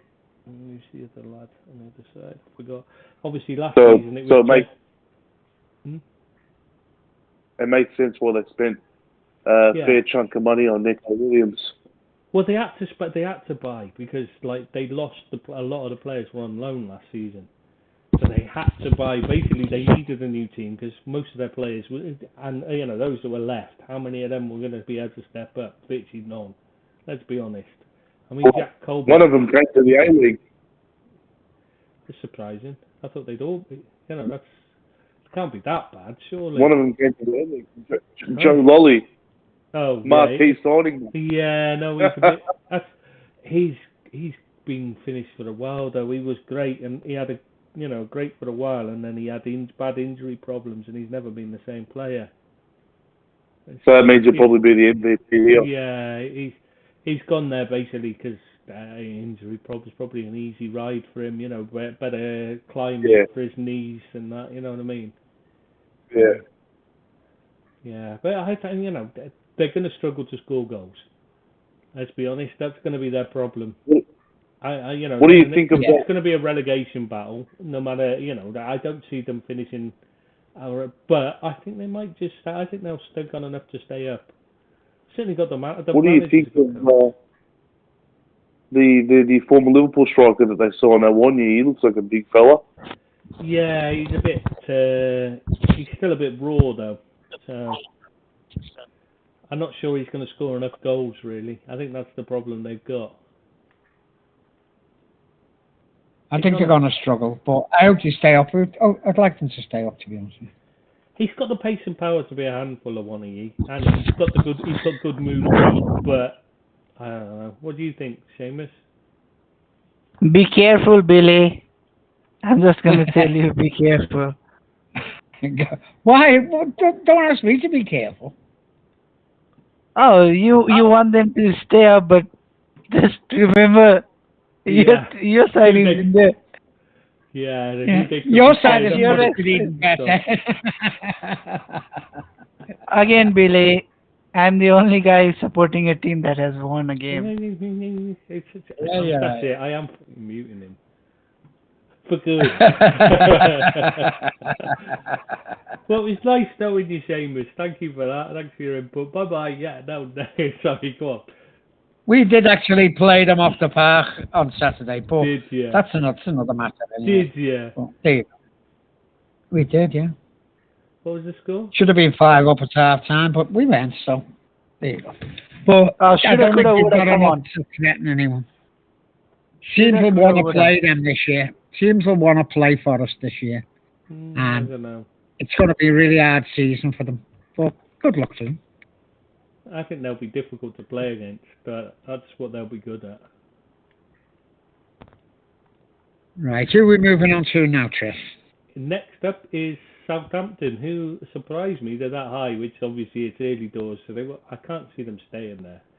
They have recruited well, but you just wait for them to get up to 35 points. Yeah, they've still got what's his face in charge. It's Ralph Hasenhüttl. Yeah, that's it. It's just a case of how long till he starts messing about with their side and that until he gets, until they're playing players in the wrong positions and that, because they've been doing well. Rather than sticking with the winning run, he'll start changing things about, because it will go to his head. And from what I've been told on from the Southampton fans on the side, they reckon it's the good, the change has come from the new coaches they brought in, because they've obviously got rid of his coaching staff, done a bit of a Brendan Rodgers. Brendan Rodgers. Yeah, he's having a bad run, so they get rid of his coaching staff. He just throws them all under the bus and brings in all new ones. Literally, and they say apparently all the the substitutions are normally he's awful with them. They're saying the new staff have been in his ear telling him basically, and they've improved massively this season on making changes to the tactics and substitutions have improved, where normally he's really poor at it. So I can't understand them wanting to get rid of Che Adams, who's been scoring for them, and he's linked with a move away. I think that they need Che Adams at the moment. I think he's all right. He's not great, but he's all right. Scoring goals. So why get rid of someone who's scoring you goals? He scored 2 goals all season. Yeah, exactly. He's only had 3 games and he scored 2 goals. That's not a bad return, is it? I think he's not a bad player. A bit of a handful, Che Adams. It's far too early to say that. Like I said, a few seasons ago, Pookie was top scorer at Christmas. Yeah. And he never scored another goal afterwards. You know what I mean? I'm not saying he's a world beater. I'm just saying, who have they got who's going to come in and score goals? Mate, he couldn't even beat an egg. Adams goes. He couldn't even beat an egg. Don't you think so? Broadfoot's better with eggs than him. That's how bad he is. He's not a good player, mate. He's just not a good player. In case you're wondering the Kirk Broadfoot thing, he tried to make eggs in the microwave and blew up the microwave. He got an injury. He was out for about 6 months, I think it was, with an injury he received when the microwave blew up while he was trying to make eggs in the microwave. Hence you make fun of him now, but you just wait when Southampton play Liverpool. Yeah, it's gonna come back. It's gonna come back. Yeah, it's gonna come back and bite you on your ass. But that still doesn't make him a good player. I'm sorry, he's just not good. He works hard. I wish he was a good player because he's a hard worker and I like him. But he's not a good player. He really isn't a good player. He's out of his depth at this level. That's why he doesn't score. He barely scores. He scored 2 this season, which has probably doubled his tally from the last season. He's just not good. I'm not saying he's a world beater, but I just don't see who they are going out to replace him. I think he's a bit of a handful. I think he works hard. He's a handful, and if you had someone there who could replace Adams at the moment, I'd say, oh yeah, it's fine to let him go. But at the moment, they haven't got no one to replace him. So point. I think it's a bad situation for Adams and for Southampton. But you just think, where's the kids from their youth team? They used to have a great youth team. Where are they all? Yeah, they got rid of them, sold most of them to Liverpool. Give most of them. They've sent most of them sent loads of them on loan, and he never plays them, does he? Hasn't at all. Yeah. He does. He plays completely the wrong position. Yeah. What do we think of the new goalkeeper, the one they signed from Man City? Gavin Bazunu. Well, what do we think of him? He's got to be better than McCarthy and Forster. So McCarthy's soon for the Man United, isn't he? So that'll be nice.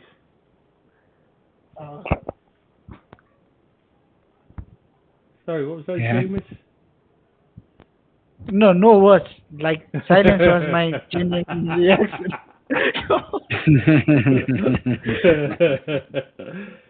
Yeah, Basley's Rob, you're the one that's into the goalkeeping thing. Have you seen much of him? Yeah, I haven't caught a Southampton game as of yet this season. The only thing I did see was the free kick that he copped on the weekend, and there was a bit of stick about getting beat at his inside post. Either he wasn't prepared himself for the shot properly, or he hadn't set up his wall properly. So, other than that, I'm not going to make any judgments because I haven't really watched him. Okay. I just want to know if you guys had seen anything of him. No, a little bit for Ireland. A few highlight reels and that of him for Ireland. He's still young, isn't he? Yeah, he's still young. He's competing with Kelleher for the Irish #1 slot. Personally, I'm not he's any better than Kelleher for me. But he's not. He's young and he can learn and improve. He's certainly a massive step up on what they had before. That's what I'd look at. Yeah. Well, you couldn't get much worse than what they had, to be honest. Well, Alex McCarthy's just, I mean, actually, you could hopeless. No, I think he's worse than Taibbi, Alex McCarthy. I still think the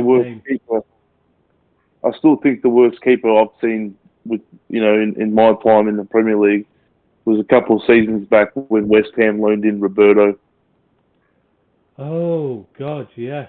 Oh God, yeah. Yeah, I remember him. Yeah. No, I've got to say he's on that kind of level though. He's not. He moved team recently, and I thought, oh God, I'd completely forgotten about him. Till then, I was like, oh my God, yeah, he was awful.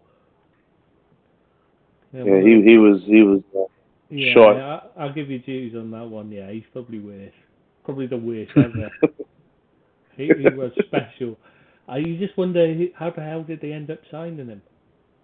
Do you remember when they used to whip the balls in from the corner flag or across, and he'd just punch him in his own net?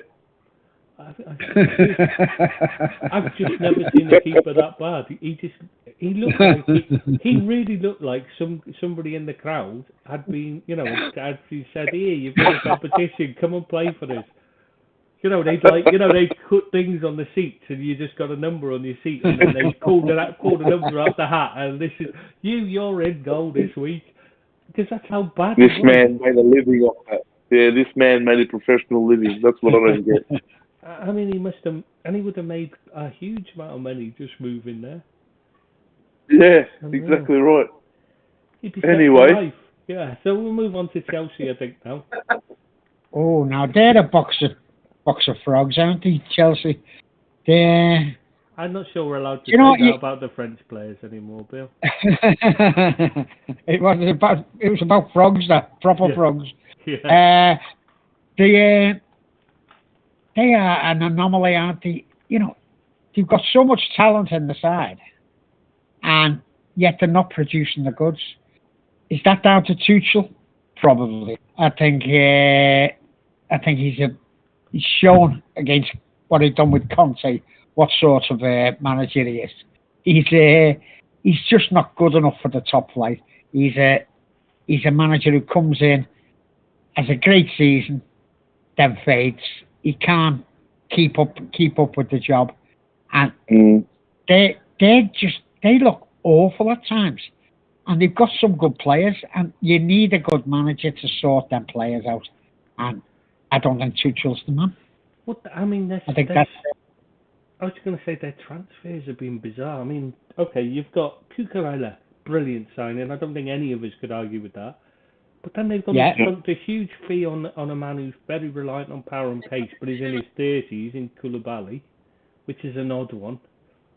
Okay, he's probably a better player than Rudiger, but if someone's got more power and pace than him, he's hopeless because he's got no intelligence or anything or reading the game and that. He's just a man, man-to-man defender, tracks and that. And then they're trying to buy players like Ake, Gordon. I mean, Anthony Gordon. For 60 million. And if somebody if I'd have been Everton and they just said, we want Anthony Gordon, how much do you want for him? I'd have said, I don't know, maybe a £5. Depends, I mean, £6.50 maybe at a push. They said to us, 60 million for Anthony Gordon. 50 million plus add-ons that'll take it up to 60 million. I'd have already been saying, where do I sign? That'd be all I'd be saying. He's just not that good. Bill, honestly, what's the go with that? I mean, 60 mil and they're rejecting that. You're pulling their pants down, mate. Absolutely, we are. That's taking in a wheelbarrow myself. And they're buying, a lad who might come good. He's not a good player at the moment. But he's got potential. That's what they're buying, potential. But you pay 60 million for potential. Absolutely. But he doesn't have 60 million potential. Come on. I mean, he is a decent player, hard worker, but he doesn't have 60 million pound potential. He's not. I don't think even he fulfills. Skill, has he? I mean, that's why even if he fulfills his potential. Even if he fulfills his potential, I doubt he would be a 60 million pound player. No. I agree with you. I couldn't agree with you more. Player. You just don't see it. I mean, he'd probably be better at Everton because obviously that's the team he's come through the academy of, and he'll have that little bit extra. He'll be trying for them, but you don't see him. I mean, I just don't understand the Chelsea. And the other one, Fofana, why are they after him? What's the special? I like Fofana. I think Fofana's a decent player, What? I think he could be a decent player. In what way? Decent and world record fee are different, though. Absolutely, they are. Yeah, that's what I'm saying. I don't agree with the fee, but I like Fofana as a player. I think he's a decent player. What way? He can't pass. He can't tackle. He's got no reading of the game. He's got no positional sense. He's not that good in the air. He's a complete. Yeah, but besides that, he's a complete knob. Have you seen him? He's a proper fashionista. Like, you know what I mean? You'd love him if he was playing for Everton. You'd love him because he's a fashionista type. You know what I mean? I think he's okay, honest to God. I think he's a decent player. He's not. He's not good at I all. think He got carried by Saliba at what's it? What that was it? Saint Etienne? Sonati. Yeah, it is Sonati. And then he moved to Leicester, and he got carried by Johnny Evans. And as soon as Johnny Evans went out injured, Leicester fell apart. And yet Fofana was playing for a while before he got injured as well. And now he's had a really bad injury. He's coming back from that. Yes. He was never good but anyway. I thought he was all right. Honestly, I thought he was a decent player. For a player coming back from a bad injury, he was shite before he got injured. I don't understand. As I say, the money is irrelevant to me. If you're paying 60 million for Gordon, the money is irrelevant. Fofana for me is a decent player, but this is only my opinion. I think he's a decent player. But when Leicester had him at the back, when Leicester had him and Söyüncü at the back, they've been absolutely hopeless defensively. Well, I don't see what people see in him. I don't see what is good about him. He can't defend. He's a defender who can't defend, and he's not good on the ball either. I think in a different side, he might do all right. I think in a different side, he might be all right. He rushes. Fofana wasn't considered. Fofana wasn't considered great even when he was at Sonati. No, he was considered only good. Yeah, he was carried by Saliba was the general opinion. Yeah, Saliba was the star, and he was just happened to be playing alongside him. People were shocked that anybody in England even went for him. I just don't, and I don't see that he's shown anything of certainly not a world record fee kind of player. No, that's what I say. Forget about the fee. I think he's a decent player. But I just can't see that. I'm sorry, I just can't see what you see in him. He can't defend. I think when I've seen him, hopeless. When I've seen him, he's always played pretty decent. A decent player. But as you say, because of the fee, stupid fees like they're playing, that takes precedence over how good the player is or how bad he is. They're just stupid prices that they're paying for these people. He's just an average, decent centre-half for me. Nowhere near in the 60 million brackets. I'll agree with you on that. But I think he's a decent enough player to make a decent centre-half for someone. Yeah, in the Championship. Well, that's your opinion of him. I have a different opinion. I think he's okay. Didn't Villa also... Chelsea also signed the Villa kitty for about 15 or 16 mil. Yeah. Yeah, he's a good player, but again, I don't see what they needed him for. They've got better players already in their youth team. I just don't understand their well, I mean, they've got rid of Guayi and people like that, and now they're paying huge money for Fofana. I mean, I just do not understand this. Why did they buy Koulibaly? Why did they let Guayi go? Why did they let, I mean, Tomori's the same player as Fofana. Why let... Tomori is probably better. Yeah, I think he is as well. I was just trying to be nice about... What's your take on Conor Gallagher being a starter for them? Or do you think he'll go back out on loan? Tuchel obviously doesn't fancy him, but he doesn't. I told you before. I told this before. He doesn't suit Tuchel's system. Yeah. I told this before as well. He'll have to go out on loan, I think, and it's a mistake. Yeah. Do you take him at Poultry? He should. If he was in the Klopp team, he would be absolutely fantastic, or a Pep team, or you put him in Conte's team, or pretty much anybody else's team, he would be brilliant. Put him in a Tuchel team, and he just doesn't fit.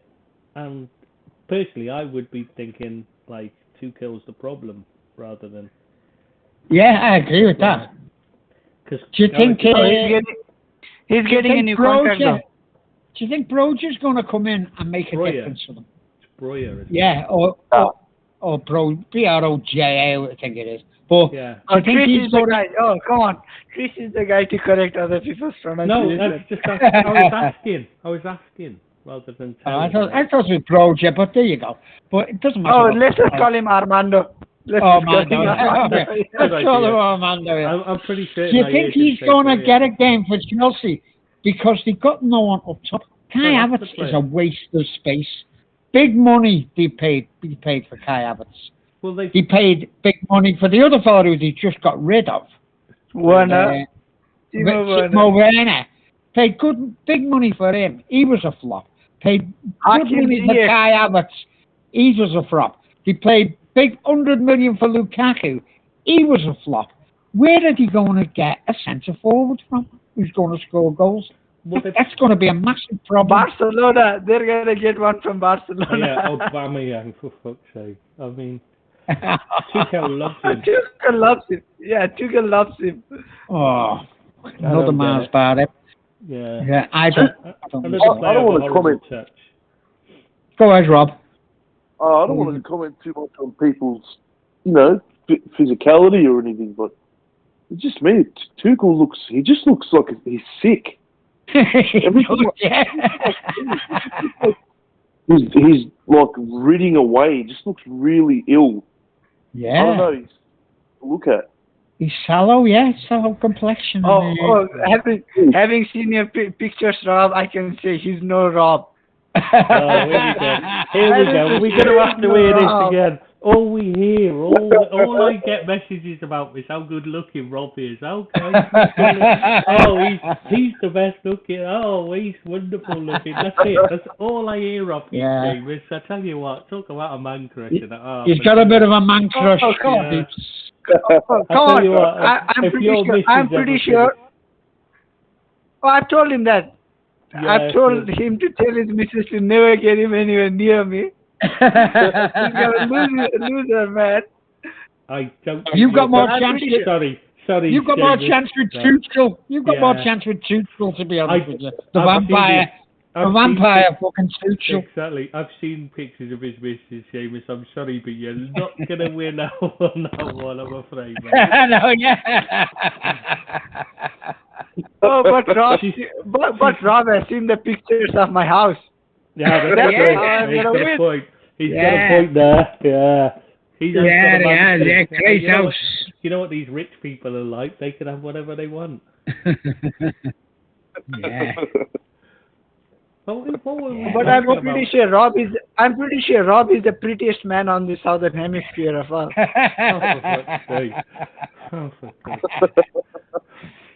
Making me blush, mate.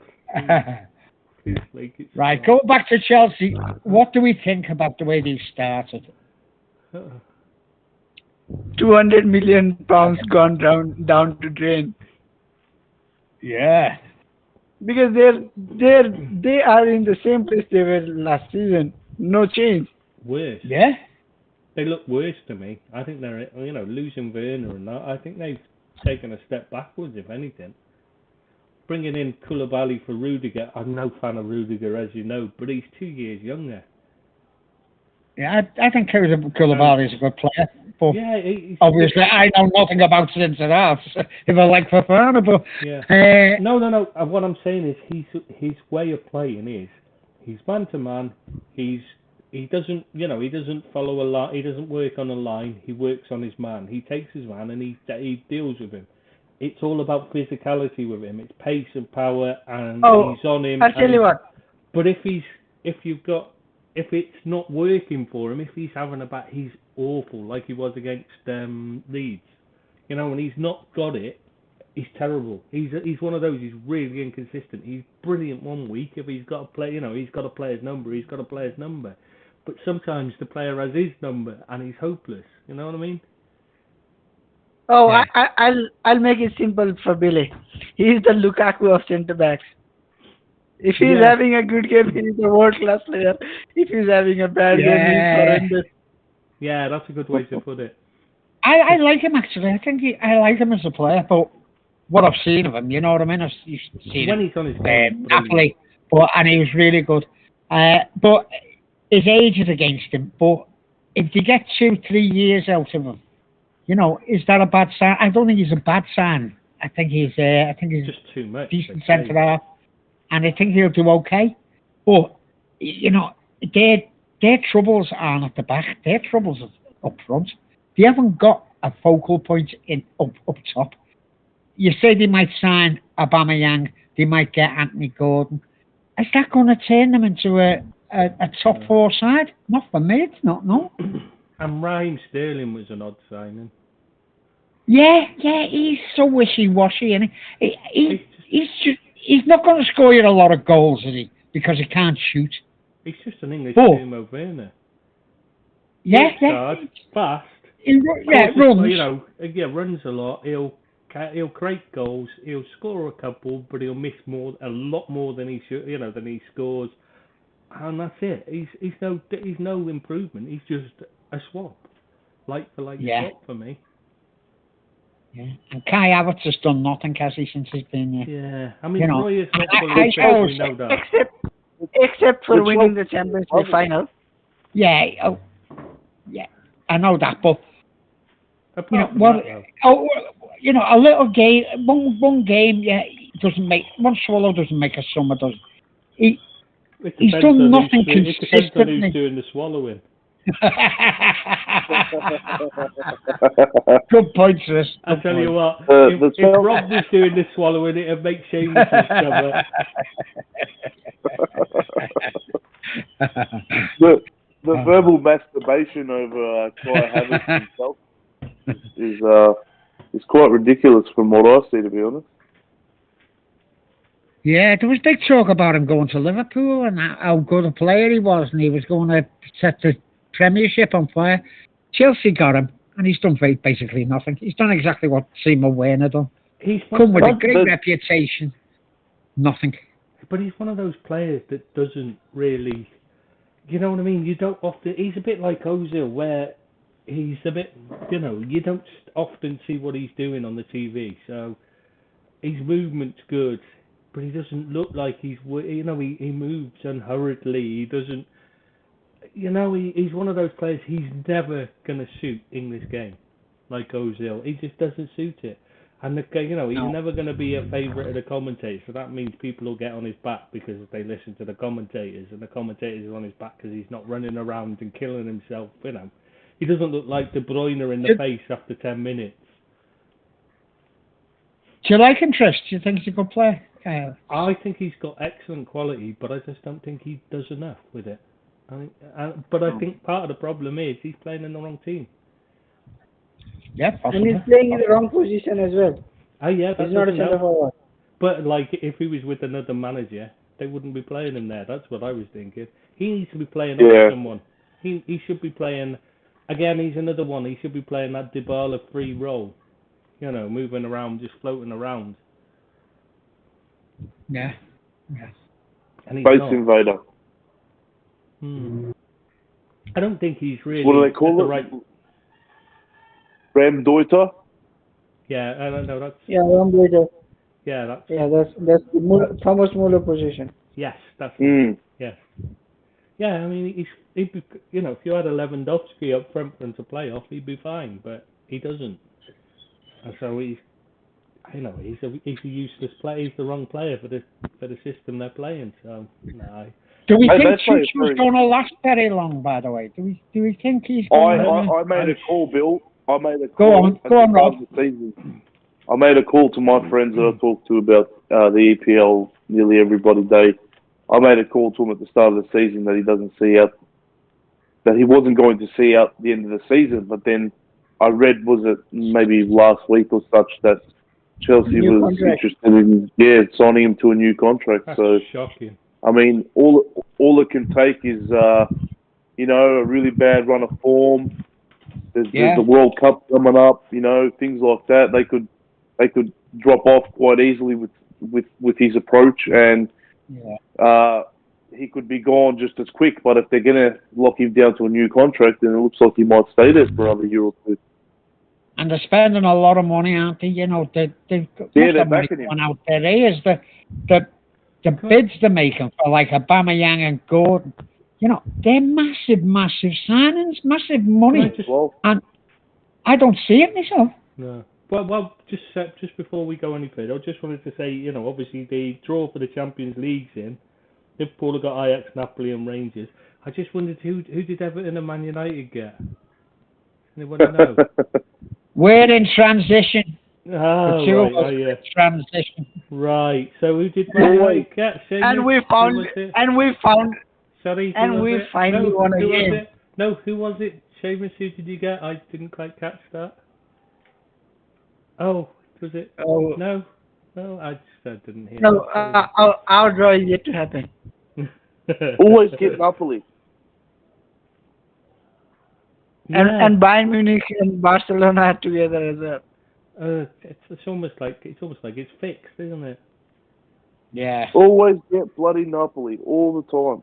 You do, yeah. Rangers is an interesting one. They've been doing well in Europe. Yeah. Well, that won't last long. Believe me, that won't last long. I don't know. I think he's just got a way of playing that suits it. Yeah. They're not as good in the league as they are in the Europe. That's the thing. He's got a way of playing that suits Europe, but doesn't suit the league, I think. Yeah. Oh, and Napoli's new left back looks a player as well. There's 2-3 games in, but he looks a player. Which one? Who's that? Yeah, Kuisha Kvaratskhelia. That's the best attempt I can make. The Georgian lad. The very difficult name guy. Yes, I know exactly what you mean. And I remember thinking, he's bound to be a player with a name like that, because we'll have to mention him on the podcast in a week's time, because he's playing so brilliantly.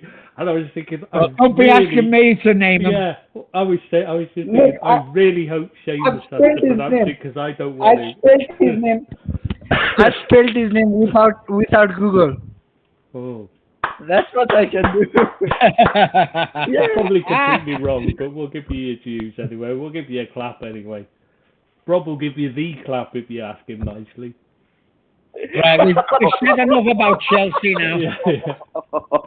Should we move on to Aston Villa then? Aston Villa. Now, talking about managers who will probably get fired, Steven Gerrard's got to be one of the favourites to go. Surely not. Hang on. Just one point before you go any further on that point. Come on. His best mate's in charge of Villa, making the decision, Perslow. And it might be Perslow, but what I'm saying to you is the results will dictate whether the manager stays or not. Yeah, and the season. I don't know. Do you know what? They've looked awful, by the way, and they spent a lot of money, and they are not going to put up with that, whether Perslow's his mate or his lover. They're not going to put up with it. But they've only really bought 2 players, and one of them's got a long-term injury. Because the rest of it was turning loans into permanent moves. So they haven't really improved much. What did they pay for Coutinho? How much did they pay for Coutinho? 20 mil, I think. 20, yeah, it's only like 20 mil. Only 20 million, yeah. No, I don't even think it was that much, even. I think but when you consider Gordon's euros. 60 million. Yeah. 20 million euros as well. And euros is it's euros, yeah. Yeah. Yes, it's about 18 million pounds. But he doesn't look as though he's going to improve them. He's made them actually worse, as far as I'm concerned. Yeah, and this is nothing against Steven Gerrard. It's nothing against Steven Gerrard because he used to play for Liverpool. I just don't think he's the management type. No, I don't think he's got the skill set to be a manager. And but I think they're going to struggle under him, and I think he might be one of the first casualties. But that Leighton Clarkson's been talking about how the Liverpool lad who's gone out on loan to Aberdeen, scored 2 wonder goals in 2 games. Absolute crackers. He scored 2 cracker goals, and you're just thinking, shit, why would we have him? We could have done with him this season, like the start of it. But anyway, so this the Leighton Clarkson has been talking about, and he was talking about his time under Gerrard, when he was coaching him. And I'm thinking that maybe Gerrard's problem is he's a coach rather than a manager, because tactically he's useless. But his coaching, I mean, what Clarkson was saying about his coaching and that, and he was talking about how he worked one-to-one with him and stuff like that, and he came across as like possibly as a future as a coach, as an he could be a really good coach by the sounds of it. It's just tactical. Or maybe it's just him being a fanboy. No, he was talking about what they did. The training, what he did, and the one-to-one work he did with him. It was just he didn't have to mention Gerrard. He didn't have to, he was just saying about working with the under-18s. He just brought it up. I think he had a great time at Rangers, but the Premiership is different gravy, and he was struggling. He was thrown in at the deep end basically, and because he'd done well with Rangers, everyone's saying, "Oh, he's really good coach, this well, a good manager. Get him into a top club." And I don't think it's worked, and I don't like his demeanour. He's very surly all the time. I don't think he suits the manager's job. He might suit a coach's job, Chris. You could be right. I don't think he suits the manager's job. I don't think he's got the personality to be a good manager. But, people will disagree with that. But I can't see them improving under him, especially with the squad they've got. I think they're all decent players, but they're not teams who are going to frighten you. He's not putting a team out that's going to do any good against the better sides. I don't think he's going to take points off the better sides, and then you're in trouble. That's what I think. Yeah, I mean, I just don't see him as a manager. He's not got the tactical nous for me. Yeah, I think you're right, Trish. Yeah, but I was just saying, it's because I wouldn't have thought him as a coach either. I would have thought he'd be a bit too full of himself to be a good coach. But from what Clarkson was saying and what they did to, how he was giving them one-on-one coaching and stuff like that, and it made a huge difference to his. He was teaching him free kick technique. He was working with him on that because he'd scored a free kick goal, which is why he brought him out, saying that's where he learned how to do the free kicks from. And that. So I'm thinking, maybe he's got a future, but he needs to step down rather than be a manager, because I just don't see him as a manager at all. No, I don't. What do you think on him, Rob, as a manager? Has been nothing short of a torrid time at Villa. That brought in big name when he arrived, big fanfare. I remember the buzz around it, but like you said, Bill, I think he's actually made him worse, and he's another one, along with Lampard, that I can't see finishing out the season at each of their clubs. Don't know. I think you're wrong on the last point, but I'll tell you that when we're discussing Everton. Yeah, I think you're right, Rob. I think he's going to be one of the favourites to be one of the first casualties, I would imagine. I think they've got some half-decent players there, but I think you need a good manager to get the best out of them, and I don't think he's got that in his skill set. Yeah. No, yeah, I agree, mate. Yeah, right. So we'll move on to who's next? Oh, Man United, 14th. Oh, right. United. So, Seamus, take it away, mate. We had a horrendous start to the season and then beat Liverpool. That's it. Short and simple. So that's your season. You're happy with that now. You beat Liverpool. You don't mind what happens. 14th is fine as long as they beat Liverpool, right? Yeah. Avoid relegation, beat Liverpool, and then it's okay. You tell me why Ten Hag, right, can have his team playing like they did against Brentford, and then have them playing how they did against Liverpool, right? Now you tell me, is that the players kidding the manager and turning out for the money, which they did against Brentford? They put no effort in, no team. They didn't play as a team. They played as individuals. They were absolutely abysmal. And you must admit that against Brentford, they were abysmal. Get beat 4-0. They were bad against Brighton. And then they come out against Liverpool. Is that because it's Liverpool? Is that, we want to think. And then will they go back next week, whoever they're playing this week?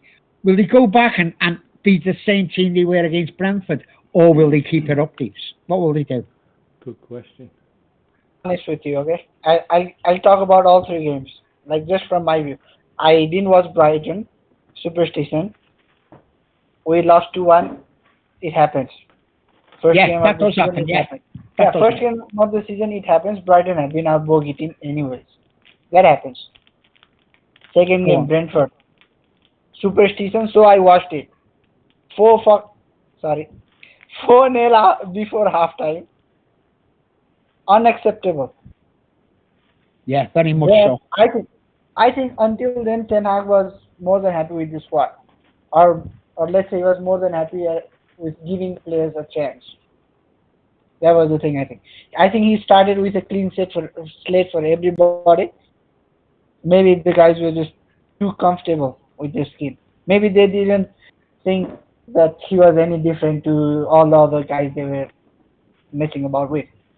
Always your Carricks and Rangnicks and all those guys, right? I think that's the thing. After Brentford, I think Ten Hag finally, like, the penny dropped for him. I would like to believe that that's the thing. Right. He probably gave them a rollicking. He probably stamped his authority, and I would hope that it's because of the command he has finally gained of the dressing room, and not just because of who we were playing. I'm not saying it's very normal for any player, for the supporters as well, to have a lot more emotions and feelings about a game against Liverpool than against Brentford. It's very natural because it is. It's a rivalry, and Brentford, just simply put, they are. But I think it's a combination of a lot of things, but mostly I would hope that it's because of Erik ten Hag finally doing the right thing and not giving everybody a clean slate, because not everybody fucking deserves it. Yeah. I'll give you that. Now, I'm going to ask you a question now, Deeps, right? And I mean this sincerely, right? Yeah, okay, I'm not going to joke. Is there a more horrible person to wear a football shirt than the lad you've got in midfield? What's his name? Bruno Fernandes. I know. Is there a more horrible person ever to put on a shirt?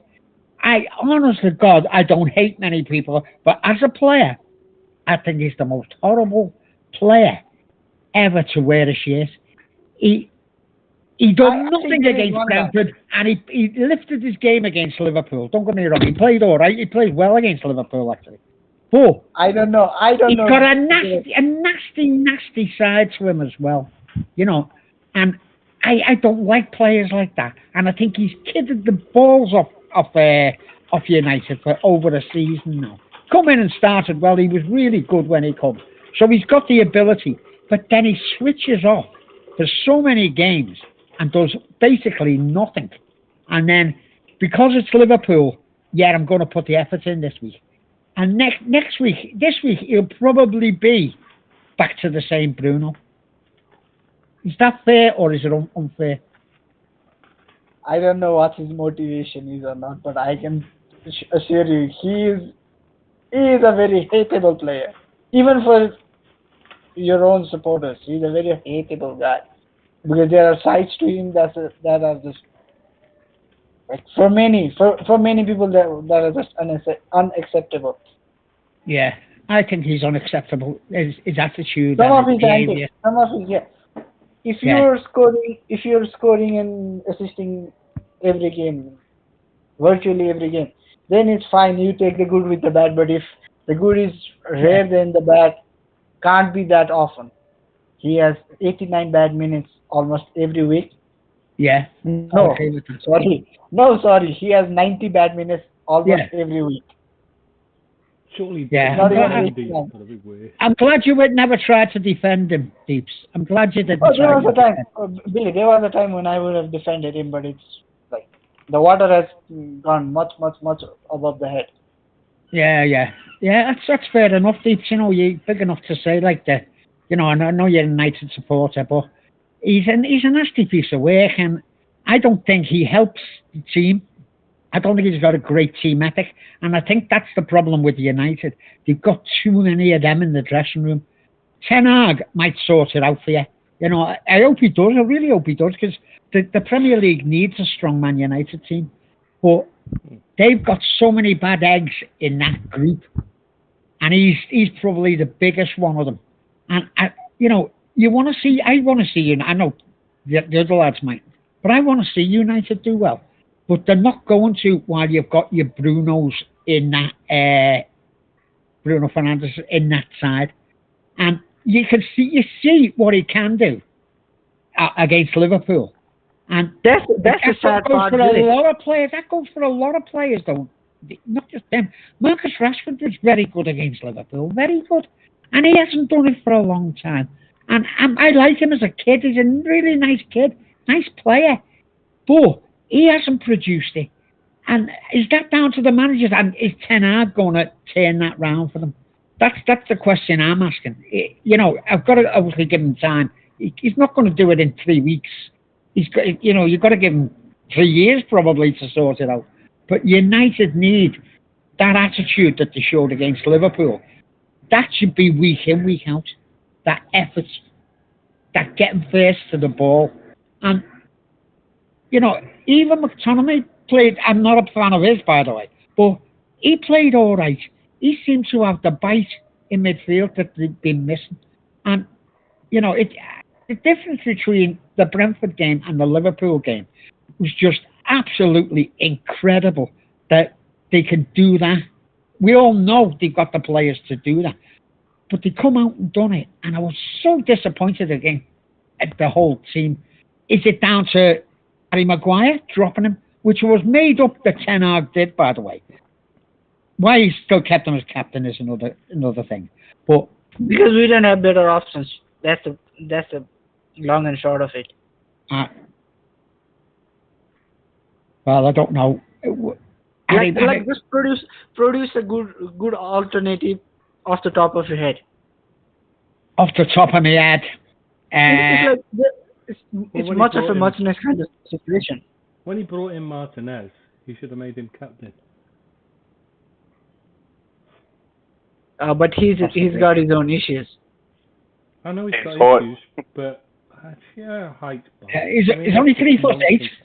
That's just nonsense. I keep reading about it. It's embarrassing. This isn't the 1960s where everyone hoops the ball into the box every game. They don't play like that anymore. They don't. No, very rare teams whip it out. The teams that do get it wide and whip it in are teams like Liverpool. And, they've not got the biggest headers, they've not got giants up front to head it, apart from Núñez now, obviously. But, it's not like they're up against him every week. I just don't see the issue. You've got two centre-backs, just mark him with the big man with the other centre-back. Yeah. And also being good in the air. And also being good in the air and being tall are two different things. Exactly. I don't know whether he's good Maguire, in the air or bad awful in the air. Oh, Maguire gets his head to things, but he doesn't know where the ball is going. That's even worse. Yeah, exactly. That's what I mean. He's awful in the air. He may as well just not. It reminds me of that Mamadou Sakho Liverpool lad. The shape of his head's obviously off because it just bounced off anywhere, random places. Yeah. I've caught all the United games so far this season. Right, go ahead, Rob. Being quite close to my brother. Must have been very happy time for you. First two weeks. At least the first 2 ones. He just wants to be close to you, Seamus. That's all it is. I've caught the first game you were crap against Brighton. The second game was an absolute disgrace. I sat there watching that one on my own, just cacking myself laughing for the first 40 minutes. Never seen it that bad. The third game against Liverpool, I still wasn't that impressed. Yes, they needed a response. They were playing at home. They're up against their greatest rivals. They needed a response. They did respond, but I still didn't think they were that good. Now, I'm not sitting here being biased. I just thought we've been that bad this season. And like I said before, when it comes time to go to Liverpool and talk, I've got a fair few things to say. But I wasn't even that impressed by the performance against Liverpool. It's about effort, Rob. Oh, of course. I get the effort. And I get that they were up for the game, and they did improve from the first 2 games. There's no doubt about it, because you couldn't get probably any worse in that second game. But I still wasn't impressed even in the third game. Now, I'm not making any sorts of stuff about Ten Hag this early on. And I still think that he's got a really good chance of doing something with this team, given he's there for a long enough period of time to do something. Because he's, like Billy said, there's a lot of bad eggs in that team. But I understand it. Like I said before, I understand it's the rivalry and they're up for the game. But I'll be completely honest. I still was not that impressed by United in that game. I wasn't talking about the skill set, you know, Rob. I was talking about the enthusiasm, the wanting to win, that they were faced to the challenges against the poor Liverpool midfielder, must be honest with you. They were faced to the challenges. They were going after them. They were running. They were closing down. Yeah. Where was that against Brentford? They kept kidding people. Why didn't they do that against Brentford? Is that going to last, though? Is that going to last when they're not playing their biggest rivals? That's what I was asking before. Are they going to change this week? What's United's going to turn up this week? You just don't know. Who you got this week? Deeps, who you got? I haven't a clue. No, let me bring them in quick. No, I'll check. I only knew that our third game was against Liverpool, and that's it. I'll check.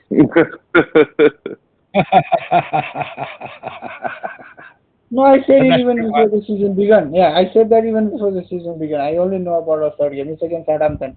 The next game is against Southampton. Oh, so you got right, Southampton okay. Another one of bogey. Another one of our bogey teams. Of course, but you're also playing a weaker side, and you've got a real good chance to kick on and get another result against the Southampton team. So, come on, we're not playing a weaker side. We're playing a side that has already won a game. They're much better. Fair point, Steve. Fair point. I get it. That's fine. Look, I get it. I'm going to be watching the United game, unless it's on a ridiculous time. And I really want to see, not just for the whole, my dislike towards them, I want to see how they take that on from this week's result against Liverpool onto that Southampton game. Yeah. Well, I'm already calling it now, but I sense a Casemiro red card if he starts. So what do you think of Casemiro as a signing? Well, he's much better than what we have. That is the real issue.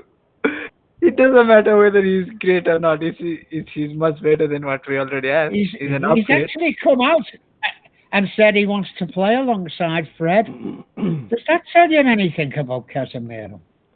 Well, yeah. Maybe it's because he doesn't know the language and Fred can be his translator. I'm not joking. Oh, right. That's what they need, a translator, yeah. Good thinking. That's about all Fred's good for. Or maybe he just wants to bounce the ball off his head. He wants to kick the ball straight into Fred's head. I mean, where'd you see Harry Maguire, Chris? Where'd you see Harry Maguire's position now as the captain of the club and as someone who's He'll be gone as soon as they can get rid of him. It's as simple as that. Do you think so? Yeah. He's only there because they can't get rid of him. Who's going to take him? Well, exactly, that's the problem. I hope Chelsea. It's a bit like Naby Keita at Liverpool. He's there because they can't get rid of him. That's the only reason they're. Oh, you don't need to look that far away from home. It's Phil Jones 2.0. That's the situation. But Phil Jones, you can't get a contract to. What the fuck was that all about? Oh, you just wait about 6 months, maybe a year's time, and there will be a new contract for Harry Maguire as well. I will give this to you in writing. If he doesn't get sold, he will get a new contract. Bizarre. Do you think and if he doesn't, then I will buy you a Liverpool kit, Chris. Oh, I'll hold you to that one. That's pretty good. Yeah. I'll hold you to that one. Can you buy it for the kids though, not for me? Do you think that we're that stupid that I'm sure I won't have to pay up? You could afford. We're talking about we are talking about one of the three most stupidest clubs in world football. They're not quite. Right, Tris. Barcelona What's your view on United? Give us your United view while we're on United, Tris. How do you see the season going, and how do you see how they've started this season? I just think this is teething problems with a new manager coming in. He's got his own. He wants to play a certain way, and they don't have the players to play it, and it will just take time for them to build up. I think they'll be fine. No, I think he'll gradually move them up the table. They'll be fine. They won't. They're not going to struggle this season. They're not going to be in relegation trouble. He'll get them working for him. He'll get them playing the way he wants them to play, and it'll be a gradual process. And it's going to be a long-term thing. What he needs is to look at his ideas of recruitment. I mean, this sticking with De Jong and stuff like that. Bringing in Casemiro. I mean, that's just literally because he got offered around to everyone, and they just said, "Oh, well, all right then, we'll have you then," because our midfield shit. So the fact that you're just slightly less shit. You're quite fat and you're a bit slow, but you're less shit than Fred. At least you can control the ball. And you're 30 years old. Yeah, exactly. Well, we'll pay you a huge amount of money, and you're not good enough. But you're not good enough, really. But Real Madrid have been trying to replace you for years because you're shit, really. But you're improving on Fred, so you'll do. This is the problem. It's their recruitment is not. And what do you think of this? The Anthony speculation. What do you think of the Anthony speculation as well? It's just the whole thing. It seems like Ten Hag's just going for players he knows rather than looking at what suits his system and that provide the best possible players for his system. He's just going, well, I know him. He'll do. It's like there's no thought behind it, no thought process, no research, no scouting, nothing. It's just 80 million, though, Tris. 80 million. It's not how much it is. It's for Anthony. The simple fact that they're going for a player that I'm not sure they even really need him. I mean, that's not the weakness, is it? That's not the weakness. Oh, we do. You do need it, but what I mean is, it's not the priority. You still need another midfielder in the centre. You still but we need we genuinely needed a new first 11. And going into the season. You still need a right back more. You still need goalkeeper. You've still not got a goalkeeper that suits the way you want to play. I mean, that should be for me. You start at the back. You build from the goalkeeper outwards. That makes the difference. You buy the best goalkeeper that suits your system that you can buy, and then you build from there. But we don't have. But we don't have a right-sided attacker as well. You do. You've got Sancho. You've got Elanga. You've got Rashford can play right. You've got Rashford. Can play. Got Martial. No, Martial never plays off the right. No, he plays left mainly, doesn't he? He usually plays at the centre, but yeah. Yeah, but all the guys you listed, they all prefer to play from the right. From the left side. We need someone who actually performs from the right side. Being able to play and being a player in that position are two different things. Have we seen him though? Like, is he any good, this Anthony? Your man crush thinks he's a baller, so he probably is useless. Oh God! This is jealous roots now, isn't it? Eh? See that jealousy there. No, but if there is any player you're not sure of and Abid plays him, you should be sure he's shit. Yeah, that's true. That's a fair point. No, that is the standard. That is the standard. Pete, as a United supporter, do you hold with the FSG the biggest problem at United? Why the fans are rebelling? They're a problem at United. Not FSG, sorry. Glazers. The Glazers. Sorry, the Glazers. Why are they the biggest problem at Man United? Are they why the supporters are doing all these protests? How do you feel about the Glazers and the way they're performing as owners? Well, there are two ways to look at it. One is that we've still spent about $1 billion, even with them taking the money.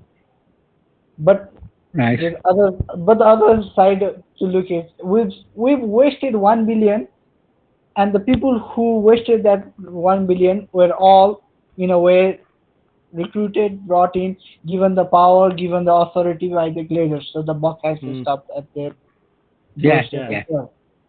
Because I'd agree with that. If you're the owner, then you have to be the guy accountable at the end.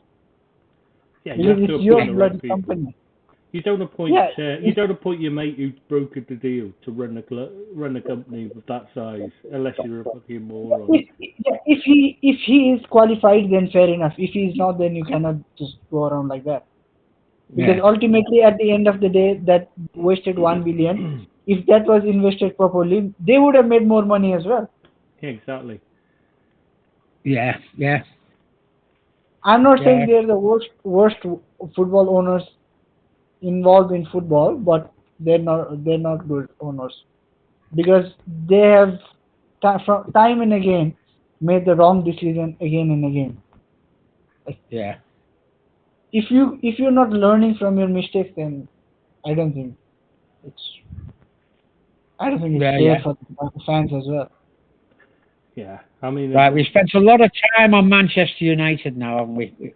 Too much time. It just shows that it is the biggest club. That's the thing. Right, go on, Tris. We'll move on to Bournemouth. Just ignore Seamus. He's ranting on about something. We don't know what he's on about. So Bournemouth next.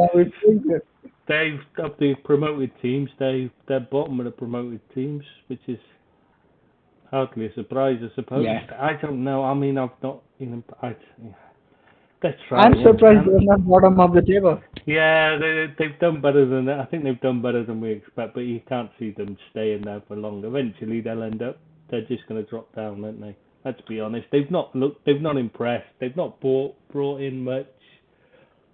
They've won a game though. Yeah. They've won a game though. Unlike some other teams. Yeah. I think we've heard that. I think you might have mentioned but the thing is with Bournemouth, they haven't got one player who I'd say I'd like him. You know, I can't think of a player from Bournemouth who I'd like to see at Everton. To be honest with you, that's how. Come on, it's not that bad. And we're talking about Everton. No, but there's hardly any player. Maybe their goalkeeper is better than Pickford, but that's about it. I don't know who their goalkeeper is, by the way. Who's the goalkeeper, Rob? They've signed the guy from Barcelona, Neto. Yeah, but he's crap. Neto, and then Mark Travers. Mark Travers. He's another youngster. He looks alright. He looks too good. He looked alright when I watched him. And they got Lloyd Kelly, their captain's not a bad player as well. The centre back. The defender. Yeah, he's not a bad player. And they've got a bunch of off-cuts from Liverpool as well.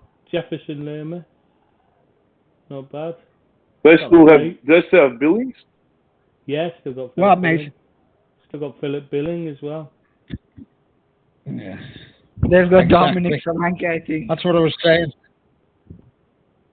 I just saw, Bill, before we move on, I just saw that apparently one of Everton's targets up front is that they want to sign as Che Adams. I just thought I'd let you know. I think we've we've been linked to them all summer, to be honest with you, Rob. But he's the best player Everton have been linked with. He is the best player Everton have been linked with all summer. It's a tale of its own. Yeah. Things are going to change. Don't worry about that. Well, going on to Bournemouth, I can't see them surviving. I think they're going to be the Whipham boys this year.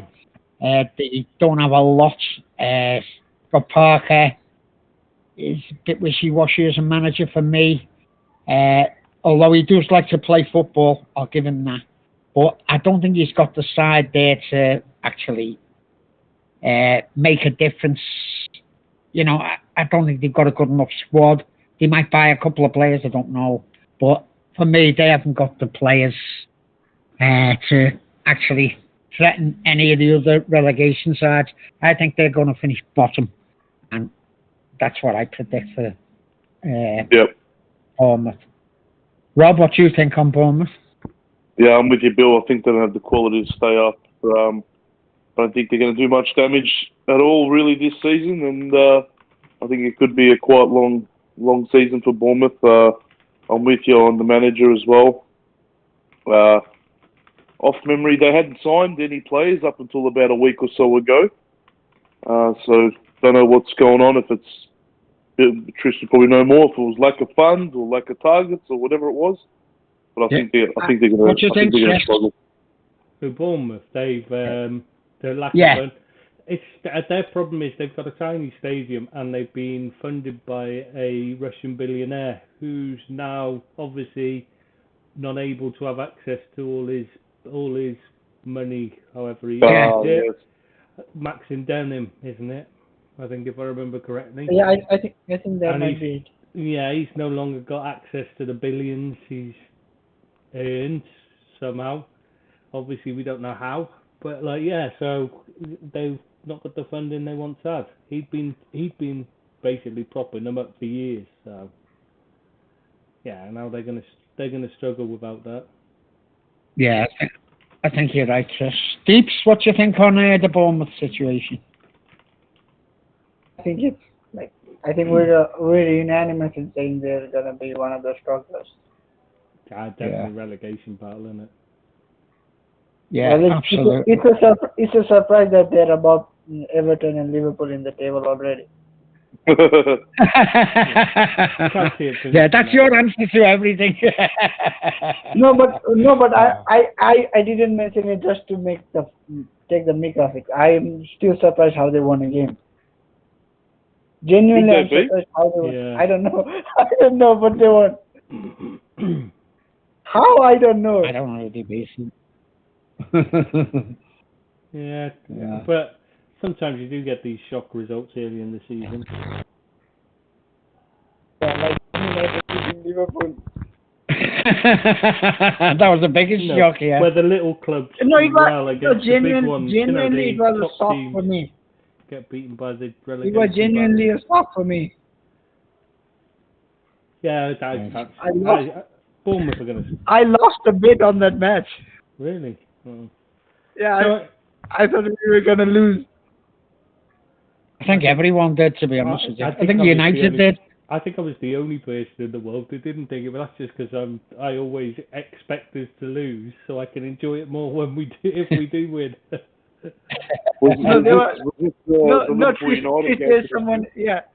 There's someone else who thought Liverpool may not win.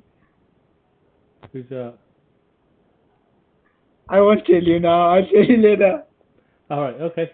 Shall we move on to Liverpool now? Because there's not really a lot to say about Bournemouth now. We've covered them, haven't we? No, go on. Right, I'd like Rob to take this one. Rob, Liverpool. Jeez, where do you start? Shocked, disappointed, for many reasons other than just the start of the season. We've looked lethargic, looked like they've got a lack of interest at the moment. It looks like nothing's working. You guys hear me all right? Is that yours or who's that that's breaking it? Yeah, I can't hear. It's probably Rob then because he can't hear. Hopefully that's Rob. Go on. Can you hear me? Go on, Rob. Yeah, go on. Yeah, I can hear you, Rob. Yeah, fine. Yeah, shocked, disappointed. Like I said, terrible start to the season. I think Trish was right before that the Fulham game almost set the tone. Terrible individual performances from certain players that you probably wouldn't expect. The sending off of Nunez didn't help. I thought he would have been good to play up against United last week. So that also for me wasn't a good thing. Obviously, the injuries. I'm not going to sit there and put all of this points drop down to injuries, but it does make a bit of a difference when you can't use a lot of your key players that are missing. But like I said, very shocked, very disappointed. I know we've got differences of opinion when it comes to strengthening the side or using some funds to bring some players in. And I don't want the club to spend money just for the sake of it. And it's not about spending 60 mil on a midfielder, but there's something that's got to be done there. I don't want to be left in the situation like we were a couple of years ago with the injuries to the defence and have to get to January and push out a loan signing. Very, very disappointed. 2 points. Yeah, mate, he can work down at the local kebab shop where I'm from, mate. That's what he's good for. Absolute garbage player. But, just very, very bad start. Worse, never would have expected it to be this bad. 2 points from a possible 9. Got a big game coming up against Bournemouth, even though I know it is Bournemouth. Like United needed a response, we need a goddamn response this week. We need to do something. We're playing at home. It's a perfect opportunity to get back into the swing of things. I'm not sure, you might know more than I will, Tris, about injuries, but I don't know if there's anyone going to be back available this week that's been missing some time. But big performance needed, whether it's a 1-2, 3-0 win. I just want to watch how we used to play again, because in all 3 games that you've seen so far, we look a shadow of the team that we have been for the last 4 or 5 seasons. I know it's still early. I don't want to jump the gun too much, even though I am slightly worried, because in these day and age, you finish on 90 points and still not win the league, and that's what I want to be competing for, the league title. It is a bit of a worry. In terms of the squad, like I said, individual performances have been a bit of a letdown. Virgil van Dijk has not had a great start to the season at all. Same as Fabinho, Trent Alexander-Arnold, another. I don't know what it is. I don't know if it's the amount of graft and hard work that's been put in for the last 4 or 5 seasons. And although we have won major trophies, when you're finishing on 90-odd points a season and not winning the league, it might take its toll on the player. It might take its toll on the team. I'm not sure. I'm not, into sports science and such, but, maybe it's mental fatigue. I don't know. But very disappointing so far. Copped some absolutely soft goals. Particularly the first game of the season against Fulham, I was disappointed. Even though I do know every time we do play against Fulham, we don't really, like Deeks wants to bring up bogey teams. I feel like Fulham, when they've been in the league recently, have been a bogey team. They had a great game, like we mentioned before, but poor performance. Couldn't get into the game. Second game against Palace, very very similar. Expected a lot more. Expected a bounce back from a draw on opening day. Didn't get that. Copped the goal on the break. Nice finish from Zaha. If I remember correctly, I'll try to blank that part out. Yeah, well, Zaha. Yeah. So we've gone down. The stat is we've gone behind 6 or 7 games in a row now. I'm pretty sure I heard, which is a bit of a worry because usually, we're not. I haven't been really accustomed to that happening. But yeah, the game against Manchester United was incredibly disappointing. But with how we played the first 2 games, I was not surprised. So all my friends that I speak to down here were all, don't worry, Rob, 5-0 win Liverpool. And I said, no, we're not winning this game. And everyone thought I was crazy. Because I've watched, I've watched my team and I've been watching as much as I can. And I could just see it hasn't been clicking. So I predicted either a draw or a loss, and obviously we know the result, as Deeps would want to bring up again. But incredibly disappointing. Sorry, what was it?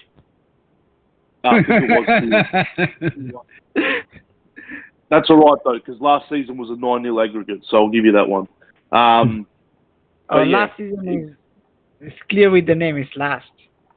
Yeah, and this will be over soon too, I think. Very, very disappointing performance against Manchester United. Looked completely scattered from the start.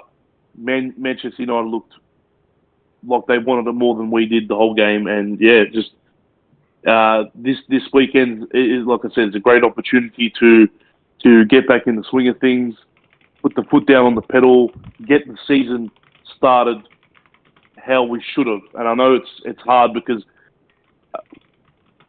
dropping a point here and there can make the difference at the end of the season. But I would like to see a player brought in before the end of the window. I do think we need a midfielder. I think we haven't replaced a lot of these players that probably should have need replacing the last year or two, i.e. Naby Keita. We mentioned him briefly before, similar to a Harry Maguire, hard to get off the books for his own reasons or whatever it is. Hard to find a buyer, limited to the countries he can go to apparently. So things like that. Milner, as much as I love him, he can't be starting games. Spoke to Tris the other day about it, and I completely agree with what he had to say. He's someone to bring on, not to be starting. And yeah, I just find that with the current crop of midfield players, yes, I love Thiago, yes, I love Fabinho, Henderson, etc. But you're not going to get 30-odd games out of most of these players. Your players that make up the current crop of midfielders, your Ox, he's barely going to play at all. Naby Keita can't string 3 games together, and whenever he does, he's never any good. Thiago doesn't play 30 games a season. Henderson's starting to get old. Fabinho's had a dip of form. Curtis Jones is picking up some injuries. I know they're quite weird and strange injuries, but for me, there's still a few question marks with his long-term ability. I just think we need a midfielder. I don't want to, like I said, I don't care if the player costs 10 mil or 60 mil. It's not about the money being spent. It's about strengthening in the position that I feel like we need to strengthen. So, and the loss of Mane as well. Yeah. Started off like a house on fire in Germany. I know it is Germany, and I know what Tris thinks about the defenders in Germany, but Mane looks like he is a loss, and it might look like Nunez will take a bit more time to adapt than I thought. He lost his head. He lost his head the other day and got himself sent off. I really hope that he learns his lesson from that. You can't be throwing your head around and trying to headbutt someone in this day and age. So, there's a few worries. There's actually quite a few worries, but I'm trying to keep a calm head. It is a long season. How many times before, teams have had a poor run and then they can go on a 10 to 15 game run straight. So, I understand that, but that's my say. I know I probably had a lot to say and I've rambled on for about 5 minutes, but I'd really like to hear what everyone else has to say as well. Well, I think Trish should be the next one to, because he's both Liverpool supporters, obviously. Trish, Yep. How do you see the situation with the midfield, and how do you see what has gone wrong up to now? It's not been great, but how do you see it as a Liverpool supporter, Trish? It's just the problem is when you've got little money to spend, and you're shopping at the top end of the market because you're buying players to challenge for trophies, not for, If you're just avoiding relegation, you've got a huge market of players to pick from, because there's lots of players that can improve a team at the bottom end of the Premier League. But at the top end of the Premier League, you're only talking about 20, you're only talking about 20, 30 players to pick from. Other than that, you're looking at players, you're doing like Chelsea are with Gordon, and you're looking for potential. Because there isn't that many players. And those that are there, you're limited which ones are going to move. The Bellingham, he'd be the perfect one. Yeah. He isn't going anywhere. Not this season. He said he's going to stay for the season. Who else does that leave? You're not going to get the likes of Pedri or Gavi from Barcelona. No. Well, you should have gone for Konrad Laimer. Laimer's not moving. No, but at the start of the window. No, at the start of the window. Couldn't he say he wasn't moving though? Anyway. No, he was looking for a move at the start of the window. Oh, was he? That's right. If he was saying he was staying, I don't know. I didn't hear that. Otherwise, now he's brilliant player. Yeah, definitely. Especially very suited to Liverpool as well. He would be a very good replacement for Henderson, I would think. That Mateus Nunes, I think, he could possibly be long term be the answer. Maybe Ruiz from is it Napoli? Napoli, but isn't he moving to PSG? He's already moved. He's already gone, isn't he? No, still there. Lime is the one, definitely. I agree with you on that. He would have been a great signing. But, you look at it, and there's not that many options around who can. It's not like there's a surfeit of them, is there? It's got to be somebody who can cover for Fabinho. I know, if that's what you're really looking for, isn't it? That leaves you with players like Declan Rice, got no chance. Kimmich, got no chance. Too many we missed out on. The one I'd like us to go for, I've got to be honest, the one I'd like us to really go for is Ndidi. That's the one I think we should be in for. I don't understand why you'd want to stay at Leicester right now. He's 25. He's Premier League proven. He can play he can play the holding role or play ahead of a holding player. I just don't understand how he's still at Leicester. He'd be the one I'd go for. Out and out, without a doubt, he'd be the definite. Can you see the club actively trying to do something before the end of the window closes in a week?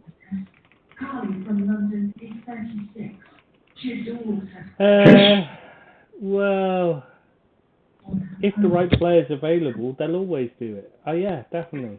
But I just don't see that happening. Chris, do you think that the pre-season that's been everyone's had a poor pre-season, as you were saying before, do you think that's affected Liverpool as much as, or possibly more than other teams?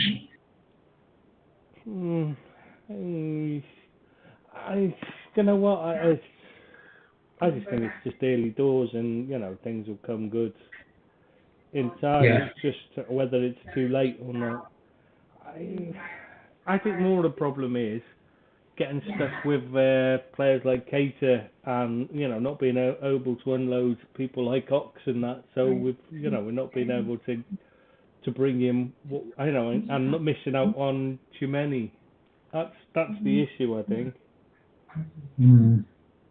Do you think it would have been a better policy if Liverpool had got rid of and got money for the likes of Firmino, Ox, tried to get rid of Naby Keita, maybe let Milner go for a small fee, and then invested that into a midfielder? Do you think that would have been a better strategy for Liverpool? For me, I think they'd have been better keeping Minamino and not letting him go.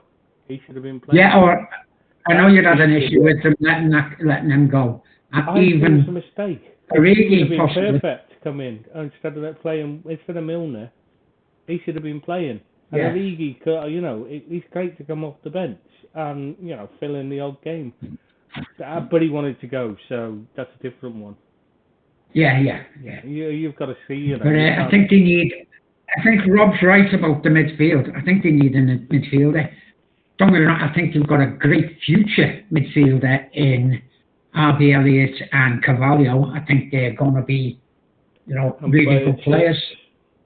But at this moment in time, they're only prospects, the two of them, for me. And I think he should have not broke the bank, but as Rob said before, invested in a midfielder. Maybe get 10 million for Ox, get 20 million for Firmino probably, and spent that money on a midfielder. What, mate? Should have just given Ox a free to get the wages off the bill. That would have been fine. I don't see you can't always sell players and bring in money. Sometimes you just have to say, let's just get him off the books now. I mean, it's better for everyone. He's not. He's not. A, he's always injured, and B, when he does play, he takes he gets going, and then he gets injured again. So it's just it's one of those where he needs to go to a smaller side where they'll build around, they'll alter the training to suit him. He'll have he can set himself up and play every week. He's he's not going to get that at Liverpool. He needs to go for everyone's sake. Keita again. Release him. Just let him go. Just let anybody take him. He'll take him off our hands. Just get rid of them. They're not.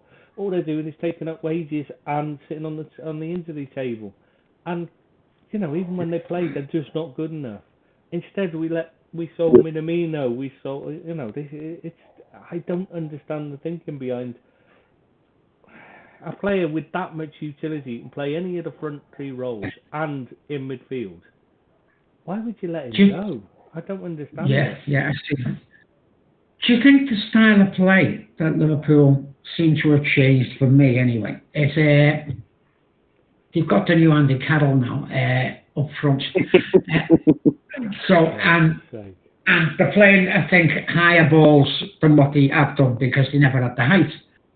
But not only, do you think Robertson has been affected by the losing Mane? He seems to have gone off his game. Trent has started terrible for me. Also, Van Dijk started badly. Don't get me wrong. I know it's early. That's why I was asking about not having a real pre-season, which no one seems to have a real pre-season. Do you think that's something? Rob was hit the nail on the head before. He looked lethargic, especially against Fulham and United at times. I thought they were okay against Palace and probably should have beat them with 10 men. But there seems a lethargy with some of the defending, especially at the moment. And the midfield just isn't good enough at the moment. It's not a Liverpool midfield, but being on the bench, not for me, and play Milner. You know what I mean? If he's on the bench, he's fit to play as far as I'm concerned. Should Milner have started? I like James Milner. I think he's been a great servant. But should he have started the games? No. Shouldn't be not for me. A single game. Not for me, Chris. Never. No, he shouldn't be starting a single game. This is the problem. This is the one issue I have with Klopp is that he tends to be loyal to players. Too loyal. Yeah. He takes it too and far. Bobby shouldn't be in the team, to be honest with you. No, on the bench right now. He's lost his mojo. He's lost his mojo for me, Bobby. He's a good player a few years ago, really good player. But he seems to have lost his confidence and he's not playing well. He hasn't played well for a while. And, I think he's lost his mojo, as I say. I think Liverpool need a bit of an injection to light up the side. I know they got it with Nunes, but he's sending off scuppered that for a few games. No, I think the biggest problem is Klopp's too loyal to players like Milner.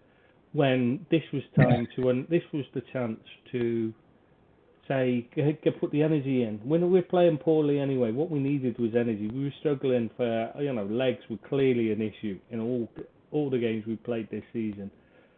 Yeah. So why would you leave Carvalho on the bench instead of starting him?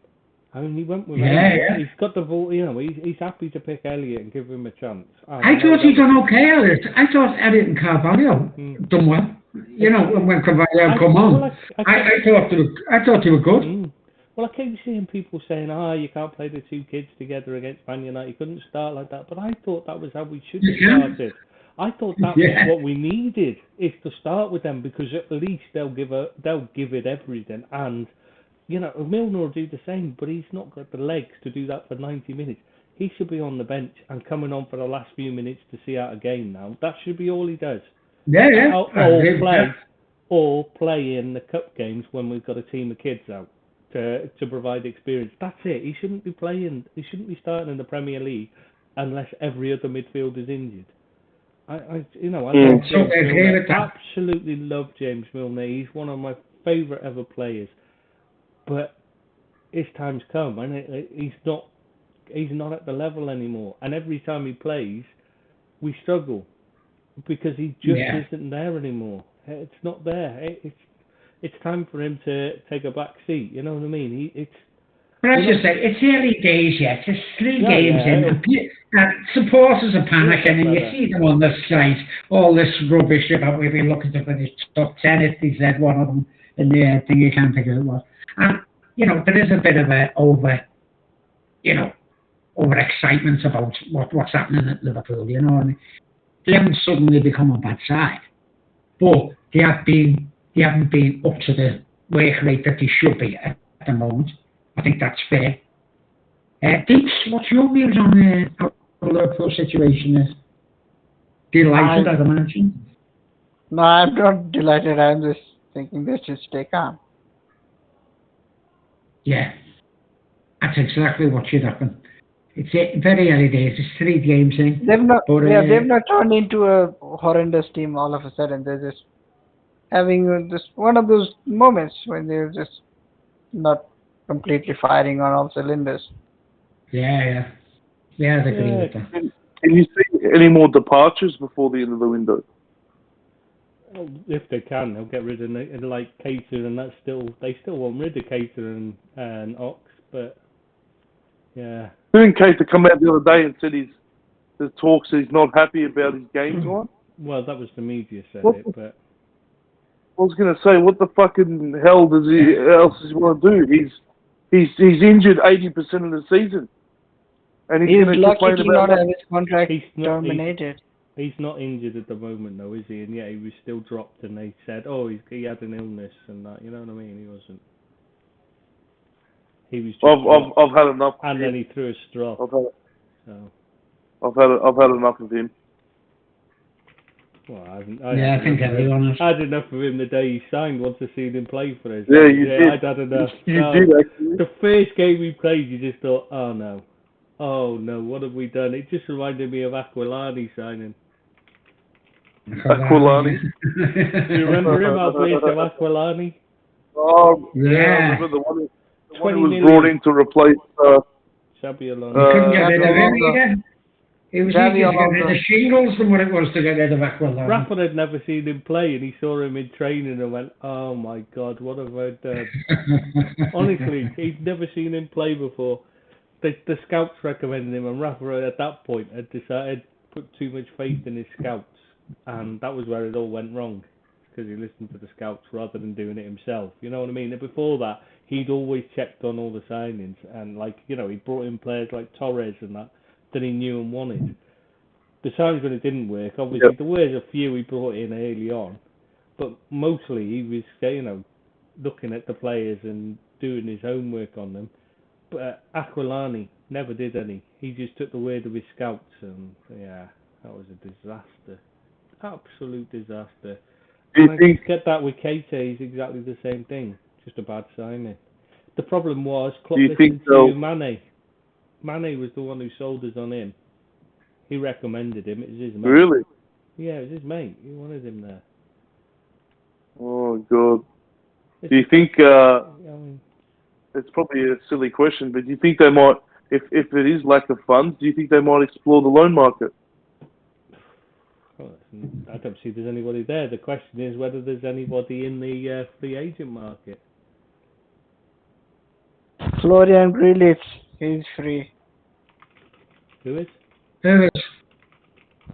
Yeah, Florian Grillitsch, versatile and free. Oh, Grillitsch, yeah. What about? Was there some talk about Brozovic from Inter? Yeah, but I can't see that. Is he free as well, or? No, he just signed a new contract. Oh, okay. Yeah, I can't see that happening. Right, here's enough about Liverpool now. Let's move on to the next one first. So Billy, we just move on. We just not bother now. That's it. We may as well finish now. There's nobody else to do, is there? Everton next. Come on then, Billy. Tell us all about Everton. Okay, I'll tell you what's happening at Everton. Right. They're shite. We've got one of the best up-and-coming managers in British football. Right? But he can't take over because Frank Lampard's in charge at the moment. You have to wait till he goes. Frank's going to come good. Right, I'm telling you. Let's have a bit of faith in the system now. Let's have a bit of faith in the system. Frank's going to do okay. Frank's going to come in and he's going to change things. We need desperately a midfielder, an attacking midfielder, and we need a centre forward. At least one. and maybe a wide forward. But Everton are not as bad as what people are making out. The defence, Conor Cody, Tarkowski, Mikalenko, Patterson are going to do okay. The keeper, I'm quite happy with the keeper. I'm quite happy with him. For now. And I think we'll do a bit better than what people are expecting. I think we'll bring in at least one 19th. Forward, maybe two. What? 19th then. Yeah. No, I know at the moment Liverpool are 1 place ahead of us. It's not going to stay the same. We'll be okay once we get these 2 signings, maybe 3 signings before the window closes, and things will change at Everton. And I'm quite confident that we'll do okay. I was thinking of us as a relegation team early on, but I think we're moving in the right direction. And I hope they stay with Frank. I hope they give him a chance. Don't get me wrong, if things have gone tits up after 20 games, yeah, he might go, he probably will go. But give him a chance. Young, up-and-coming British manager, give him a chance. Give him a chance. Give him 20 he might turn up well. No, give him 20 games, see how he does. But I'm not saying just... I don't want to throw the baby out with the bathwater, you know. I just keep it for good. I just want to give him a chance. He's a good player. He might be a good manager. You don't know. Give him a chance, see how he does. That's my view on him. Oh, yeah, mate. Give him a chance. 20-year contract. Go on, Chris. No, what's your view on Everton and where they should strengthen, how they can strengthen, and where you see them going? You need an entire back line because Pickford's shit. He's simply not good enough. I know you love him, but I don't see it at all. He's a terrible keeper. He causes consternation at the back regularly. Defenders. I'm sorry, but I just don't see why. I don't understand the Cody sign. I suppose you're playing a back 3, are you? With him, you're tied to it basically. He's not that. Yeah. I mean, I like Conor Cody. He's a nice lad, but as a defender, he's not the best. He's too slow. You already got Tarkowski, who's slow and is rash and not very good on the ball. You're relying on Cody to do all the playing out from the back. I just don't see that you've got a side that looks like a relegation battler. Honestly, I don't see anything. I thought that originally, but I haven't watched them this season. Right.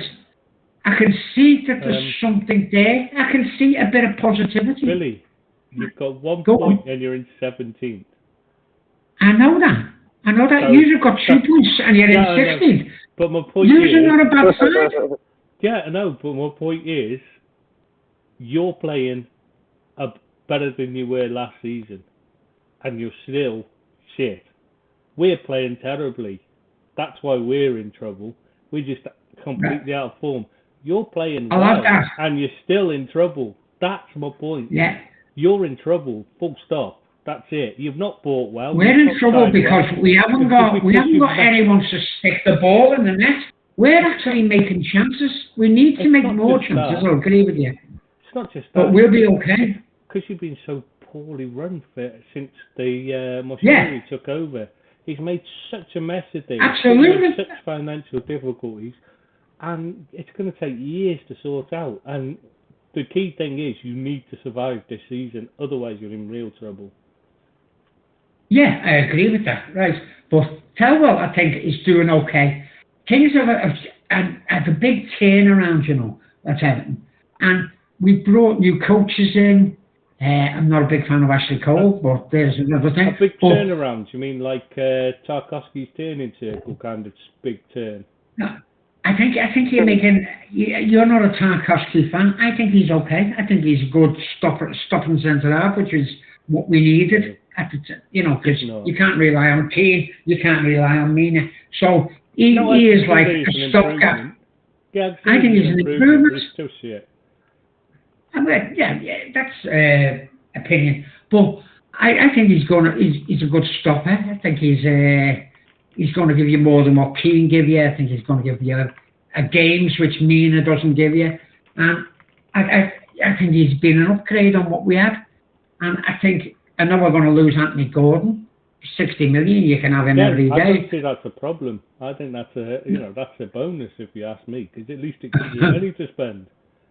Yeah, that's exactly what I'm saying to you. Yeah, that's what I'm saying. If we can bring in 2 decent forwards, maybe a midfielder, a Rondo, get rid of them. Yeah, absolutely get rid of them, and bring in a few players. That's good. That's what I want. The problem is you're signing players like Tarkowski, and you look at players like you sign players like Rondon and that. You're signing relegation players. You need to be signing better players. Otherwise, I couldn't agree with you more. Someone better up front, you're in trouble, real trouble. Yeah, but you've got to look at the basis of that problem. The basis of the problem is we've got no money. We're on the verge of financial fair play, and which is why we have to get rid of Richarlison to pay off our £60 million deficit. So we have to get rid of Richarlison. Now, if we use that 60 million properly, if we get it for Gordon, if we get to 60 million, and we can afford to get a decent forward, 2 decent forwards, and a midfielder. I think we've got a basis of a half-decent side. And I tell you, it's been a revelation. Alex Iwobi, if someone had told me that 6 months ago, that he was going to be our best player, I'd have laughed him out of court, you know what I mean? But the fact is, he's playing really well at the moment. Does that not tell you how glad you are that he's your best player? Yeah, well, I'd have said that, but he's playing really well, so I'm happy the way he's playing. I'm happy for him to be in the side. My worry for you is that you'll spend that 60 million on players like Dele Alli and James Rodriguez and players like that just where they're the Rondons and that. This is the problem with putting the day. That's exactly. When you get the problem. The wrong players. I really. That's been the problem. I totally agree with you. That has been the problem, and that's been Everton's biggest failure since Moshiri come in, taking advice off people like Kai Jirachin and people like that who asking him to sign players who he's the agent of, so as he's getting a cut out the deal, and taking advice off other people who give him bad advice. And we've spent over $500 million on players since Moshiri come in, and it's just been an absolute cock-up.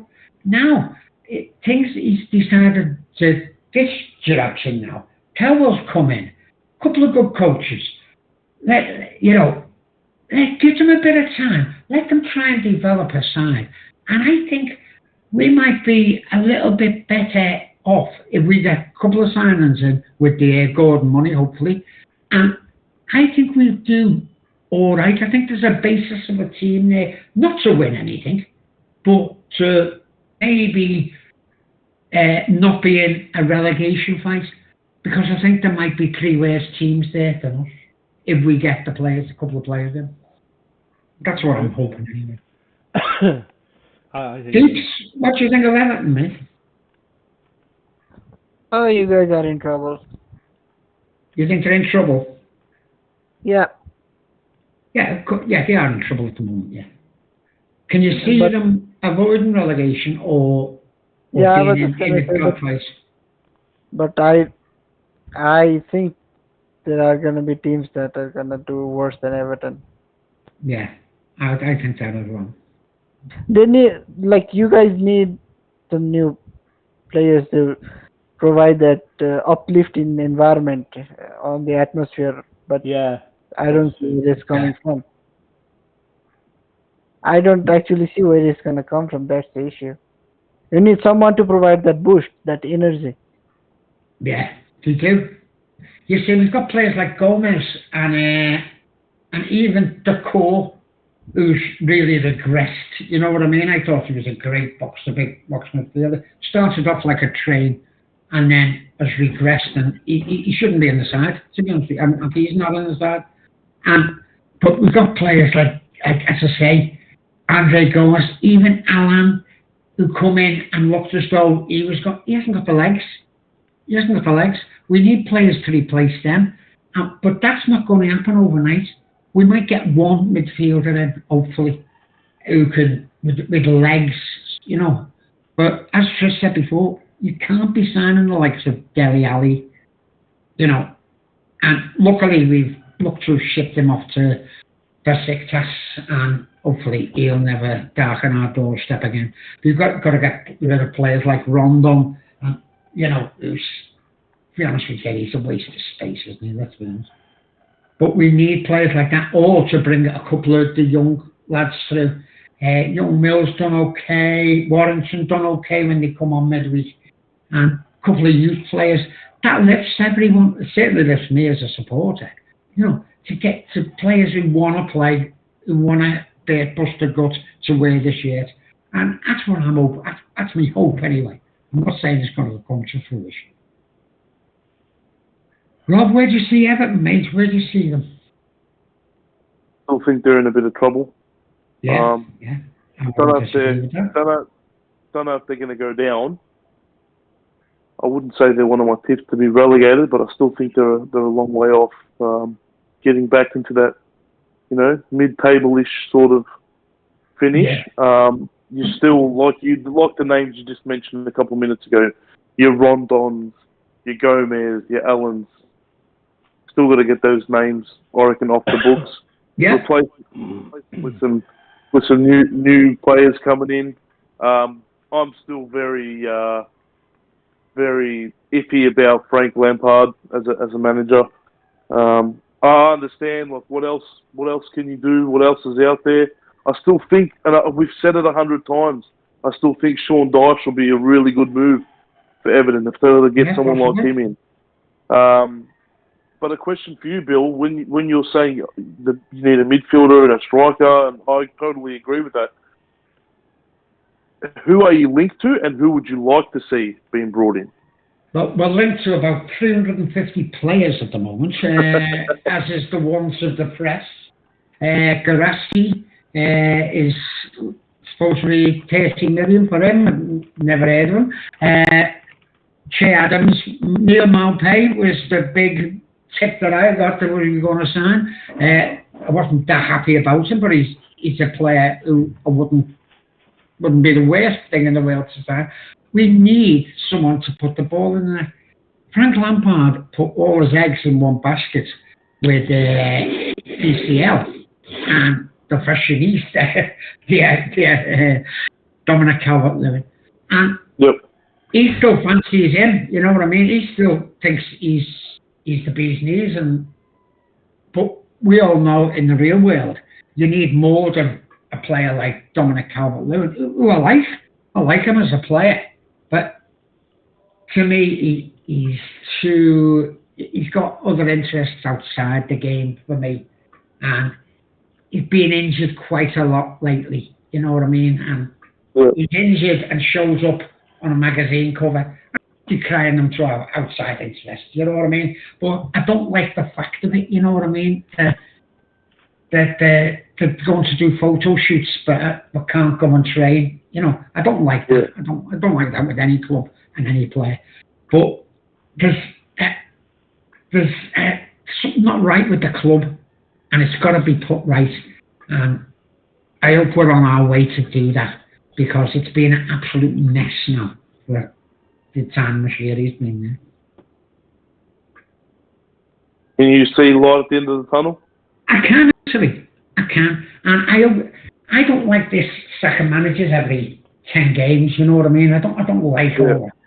So I'm saying I want them to give Frank a chance. Give him a chance. You know, 20 games. See how we are after 20 games. Don't be calling for his head now. See how we are after 20 games. If things haven't improved, Frank, you've got to go, you know what I mean? You know, give him a few of his own signings.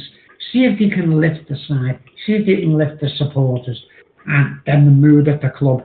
And then have a rethink in 20 games, but not like Oh, just get rid of Frank Lampard. He's shite. You know, I don't like that. I like give him a chance. You know, he might come good. I'm hoping as much as thinking it will happen. But you know, I just want us to have a bit of a stable footing for once. Maybe get a couple of good players in, hard-working players. They don't have to be world beaters. You know, I'd be quite happy to have, if we don't get the Gordon money, to have Adams there for 15 million. Jay Adams. You know, I'll have him. I'll have Neil Maupay for 15 million. Something like that. But we need to recruit better. That's what I'm thinking. Would you take Firmino? No. I said good players to half-decent players. No, Bobby's gone, I'm afraid. No, but of course I'd take Firmino if he was on offer, but he wouldn't be. But, you know, I've said enough about Everton now, so I think we should move on to the next topic, which is Love the passion, Bill. Sorry, go Wolves next. Sorry, I always just enjoy leaving you to rant. I have to have a rant sometimes. Giving my throat a rest. Go on then, Trish. Shout us off on Wolves, mate. Wolves. Before that, I would just like to say I've had enough fun today. I've made enough fun of Liverpool and Everton, who are still winless. So I'm gonna take a leave now. Bye bye. Oh yeah, take care. Nice to hear from you, mate. Try and get there next week. Yeah. I wouldn't go. And finally, forgive me for turning up just to make fun without actually having watched any game. Try and make it next week.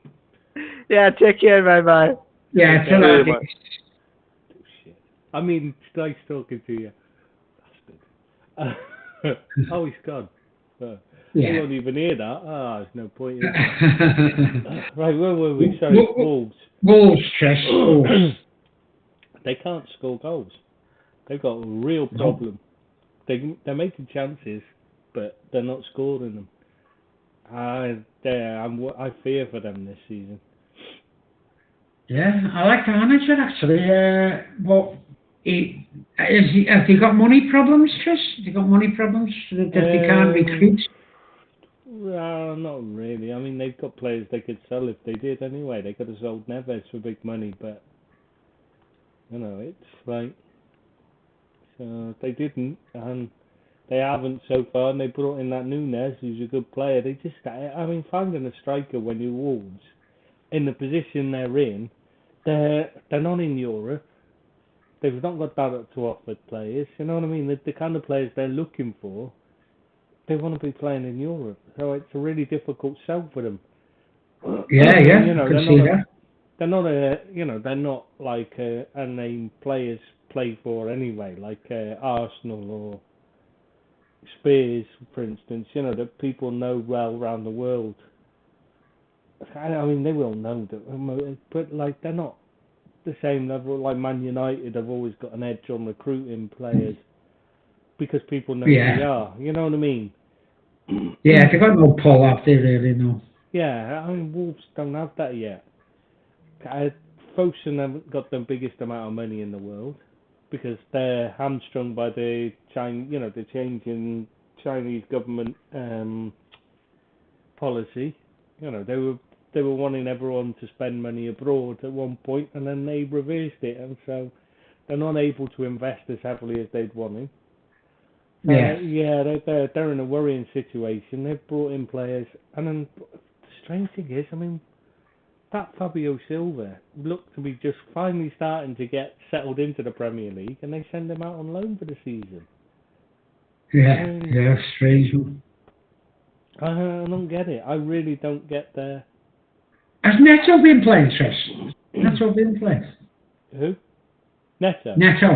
Pedro Neto. Yeah, are you asking because of the rumours of Arsenal interest? Yeah. You know where that story came from, don't you? And I don't know if there is any interest, if Arsenal will then see it and jump on it. But the actual interest, that supposedly, the story came about because he was an Arsenal fan as a kid. And that information became public, and suddenly, next thing you know, he's about to sign for Arsenal. And he might end up signing for Arsenal, don't get me wrong. They might look at it and go, oh, hang on, we like him, and now we know he's a fan, maybe we'll move for him. You know what I mean? Maybe we'll have... I don't know, because I don't know what Arsenal are doing, but that's what the story was. Literally, it's just someone's taken the fact that he supports Arsenal and thought, oh, we'll link him, because that's a bit of clickbait. Yeah. People will believe it, because they know he supports them. Yeah. Shall I take a Wolves, Rob? See much of them? Not much, to be honest. I haven't caught any of the Wolves games yet. They continue to look like they're building the Portugal B team. So, you know, I was quite jealous of the signing of Nunes, because I saw that there was some links for us to pick him up. So when I do watch Wolves, he's one that I'm definitely going to be keeping an eye on. But yeah, look, you know, I trust your guys' judgment, and you know, if they need a striker and they're going to struggle, then you know, you best believe that's probably how it's going to pan out. So they've still got a little bit of time to maybe bring one in. I did see what Tris was saying as well with Fabio Silva, the young fella that they brought in last year, the one with the long hair. He was 18 years old or so, and they spent, off memory, quite a big amount of money for him, and loaned him out after he looked like he just was starting to get the taste of the life in the Premier League. So it's strange for someone, a club that's struggling for goals. Yeah, Wolves, again, they're, I don't know. I don't think they'll be relegated, but at the same time, they won't be doing much damage to the other big hitters. They do have some good players in there, like you've mentioned, with Neto, and I still like Daniel Podence, or Podence, whatever you want to pronounce it. But yeah, I'll they've got some good players. They have got some good players. I haven't caught a Wolves game, but the next time that they're on and I've got some time, I might have to chuck one on. All right. Okay, Tris, I think that's it on Wolves. Who have we got to go? It's the Brodgers one. Leicester. Who? Oh. Now, they are in free fall, aren't they? I think the chickens have come home to roost with Brendan Rodgers, I'm afraid. They got linked with a few players going as well. Tielemans was touted to be on his way. Fofana on his way. Newcastle made a bid for the midfielder. What's his name? Maddison? Who? Was it Maddison? Yeah. Yeah, Maddison. They made a bid for him, and they wanted more. They didn't say you're not going anywhere. They just said, you know, you'll have to up your offer. 40 million. Because they're hamstrung by FFP. They got away with cheating their way into the Premier League by completely outspending their limits. You know what I mean? Yeah. They were well but now they've finally been caught on the point where they've overspent and they're in trouble. Similar to Everton, where they're having to sell to get some money to spend. Yeah. So, yeah, and as we all know, Brodgers isn't the best at working on a budget. No, he isn't, no. But, you know, they're struggling, aren't they? You know, they don't even look like a good side, do they? You know, like they were. They won the championship 5 years ago. Won the Premier League. And, you know, they look like a decent side, and they still got some half-decent players, I feel. But the likes of Kasper Schmeichel bailed out, didn't he? It was probably one of the talisman of the side at the time. And there's other players who seem to want away. And I think they're in quite a bit of trouble themselves, like. Yes? Yeah, it's the Brendan Rodgers thing. They start off well, and they played for him for a while, realise he's stayed with Brent, and they just start getting worse and worse until he gets the sack. And that's what'll happen. Just wondering whether he'll dump all all his mates out of the squad first, or Yeah. You know, out of the coaching staff, or whether they won't. That's the thing, isn't it? Yeah. Yep. Have you seen much of them, Rob? What was it? It was against Arsenal. Was it the Arsenal game? I'm pretty sure I watched. Oh right, yeah. They got beat. They got beat by Arsenal. Yeah, I think it was 4-2. Yeah. Yeah. Brendan Rodgers. We all know our thoughts on him and him as a manager. Taking him nothing but backwards. Another one that's going to be under the real pump this season for his job. Didn't know that they had the money issues with the FFP, so that's nice to find out. But haven't brought. I was wondering why they haven't brought no one in. Their bigger players have been linked with moves away. They've lost some players, and they just don't seem like they're going to be anything like they have been over the last 5 or 6 years in the Premier League.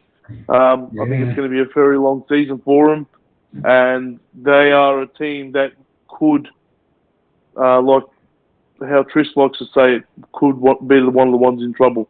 Yeah, could get sucked in. They could get sucked in. I agree with that, Rob. Yeah. Yep. You know, I know it's early days, but you know they're not. They're a team who you think are going to beat the likes of Southampton and teams like that, don't you? You know, and you know they're losing at home to Southampton. That's not a good sign at all, is it? Yeah, exactly right. And Jamie Vardy's a year older. Yeah, just signed a new contract. Yeah. What is he? 36 now. Yeah. About that. Yeah. 35, 36. Yeah. Yeah. It's going to be hard to rely on him to bail them out of trouble nearly every game. So, yeah, look, you know, with how things are going, if they do lose another player or two, especially a player like James Maddison, who I think is a good player. Yeah, I like him. Yeah, I like him. I know Tris isn't the biggest fan of. No, I think he's a good player. His problem is he's got off-field issues. I know Tris isn't the biggest fan of Tielemans, but even if they do lose a player like him, it's going to be a big hit for them. So, yeah, look, I think their fullback, is it Pereira's out for a long time. Yeah, again. Fofana's linked with a move to Chelsea. Looks like that might happen. Something might materialise. Maddison will be a massive loss if he was to go. And I don't know. I just think it's going to be real. That was a bit of a one out the blue, wasn't it? Cassius Michael, who's been there like for a long time. For him to go. Yeah. You know, and he's a good keeper, wasn't he? I liked him as a keeper. Yeah, I thought he was a good keeper. I thought he'd done well for them. I really did. I think he was a big part of their problem. He was the driving force behind the sacking of what's-his-face, Claudio Ranieri. Oh, was he? He had his nose right up the owner's backside. Oh, I didn't know that. Yeah, I don't like him at all. Didn't rate him. He kept saying he was better than his dad. I mean, you're not even close to as good as your dad. No, he's not better than his dad. But he was a very able keeper. I thought he was a very able keeper. His kicking was poor. He was all right. He was just not, he wasn't top class. Let's put it that way. He was just an all right. He's one of those that if you were going up against 1-on-1, you'd expect the striker to score. You know, he's decent, but he's not. Well, you know, he's not top class, and his kicking was very poor with the ball at his feet, which in the modern game is obviously a big problem. Yeah, that is a problem. And now they've got the former Liverpool keeper Danny Ward in goals. What do you make of him, Tris? Well, he was bought to replace Schmeichel in the first place. It's just been a long time coming. I think he's better than Schmeichel, or was. Whether he's still going to be any good now after all these years of not playing, it's a bit of a strange one to wait that long and still. I swear, I feel like the last time I watched him play was when Huddersfield got promoted and he was in goals. Yeah. Yeah. You wouldn't be far wrong, I don't think. Won the penalty shootout when they got promoted, yeah. I feel like, honestly, it's the last time I've seen him play. It's probably the last time he played. Now, he played. I think he played some cup games, if I remember rightly. I think he played, in the cup games for Leicester. I remember him well at Liverpool because people were saying that he wasn't bad, but he was never going to get a game at the time over, who was it, Mignolet or Karius or whoever we were playing. Yeah, and yeah, we wasn't world class, but he looked good enough to step in and play in the Premier League. Yeah.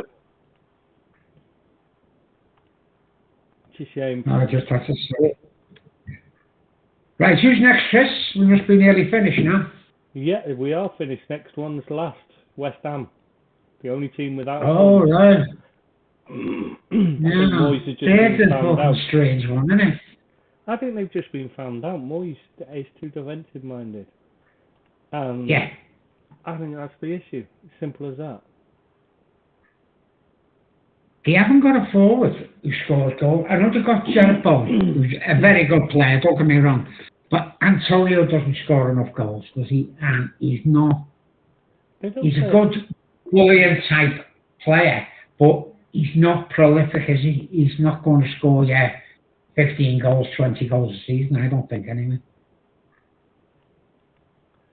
But that's not Moyes' bag anyway, is it? The way they play is always going to be an issue. Yeah. I think they've got some good players as well, and they can play attractive football. But as you say, it's a Moyes stereotype, isn't it, of what's happening to them now? Yeah, he's too defensive minded, and that's going to cost them because they've got their best players are attacking players, and he's not giving them freedom to attack. Yeah. He's too busy buying defenders. Mind, they did need a left back badly. They did desperately need a left back, so that was a good signing. I don't think they have, no. Yeah, because Creswell was rubbish. Yeah, exactly. And he's suspended as well, isn't he? Doesn't surprise me. Souček lost his way, and he doesn't seem to fancy Flynn Downs, even though he brought him in, which is an odd one. But then Downs, in midfield, their midfield's been really struggling. But Declan Rice has just had his first baby, so he's probably barely sleeping. Souček's completely out of form, and he doesn't. He hasn't fired at all yet this season, Declan Rice. I've seen the games, and he hasn't fired at all. And as you say, he's just had a new baby. But he's usually very dominant in midfield, getting forward, and he hasn't been that type of player, what I've seen him this season. Yeah, and Moyes has brought in Flynn Downs, but then won't give him a game. I don't understand it. I mean, the guy looks like a poor man's Kante. He looks really good, but he's not getting a chance. And he brought in Cornet, but he doesn't seem to want to give him a go. Scamacca he brought in, or however you pronounce it, he's not getting to play. I mean, it's just. This is the Moyes problem: is he sticks with the he brings in players but he feeds them in slowly. When sometimes you just have to say you need to get them in. Throw them in, yeah. Yeah.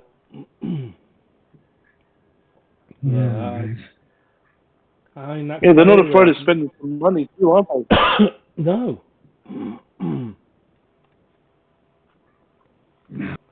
No. They seem to bring in those those B named Europeans. Yeah. Well, they brought in that player from PSG. Emerson defender. Chelsea. That Aguerd who got injured, so time. Areola, bit of a tip, but they brought him in. I shouldn't use that joke every time. I can't resist it. What is it? Areola. Alphonse Areola, bit of a tit. Why am I missing the joke? Areola. Do you know what areola is? It's the bit around the nipple. The odd bit around the nipple. That's an areola. Is that what it's called? Yeah. Yeah. I never knew that. Yeah. Educating you. Yeah. There you go. Yeah. A bit of a tit. Yeah. He's woeful. He's not a good keeper. No, he's crap. He wouldn't even make the Philippines team. That's why he plays for France. Oh, serious, he wouldn't make their team. That's how, because they've got that Etheridge. Oh, Neil Etheridge. Yeah. Well, the thing is, Moyes, they've still got no real striker. Because he won't play Scamacca, he'll keep playing Antonio, and it just makes no sense. I just don't understand Moyes. He's just a battering ram, really, isn't he, Antonio? You know, he's hard work for defenders, but he is very limited, isn't he, in his ability. But he gives you passion and he gives you running. But as an out-and-out goal scorer, he's not the answer at all, is he? And he's tired. You know what I mean? He's been run into the ground by Moyes playing him every game, and he's got problems with his hamstrings and stuff. You need a different. You need to give Scamacca a go. He needs to just start taking chances with his selections and. Yeah, that's it. All day. what do you make of their fullback that they're playing on the right side, Johnson? I like him. I like Johnson. Yeah. You know, he looks alright, huh?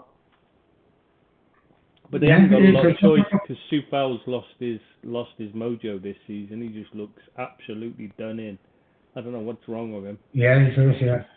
I mean, none of their players seem to be. They seem to be in a bit of a Liverpool situation where all their players seem to be out of form at once. Yeah. Yeah. I know, which isn't helping. No. They should still be. I can't see them getting relegated. Anything they should still no. finish in the top half, but they're gonna, they're not good to watch under Moyes. I think Moyes has got. I think this might be as far as he can take them again. He just seems to do this. Yeah, that's his memo, isn't it? It really is. Yeah, when you want a manager to just make that next step, it's not Moyes. No, I don't think you're right, just yeah. I just don't know who they bring in to replace him now.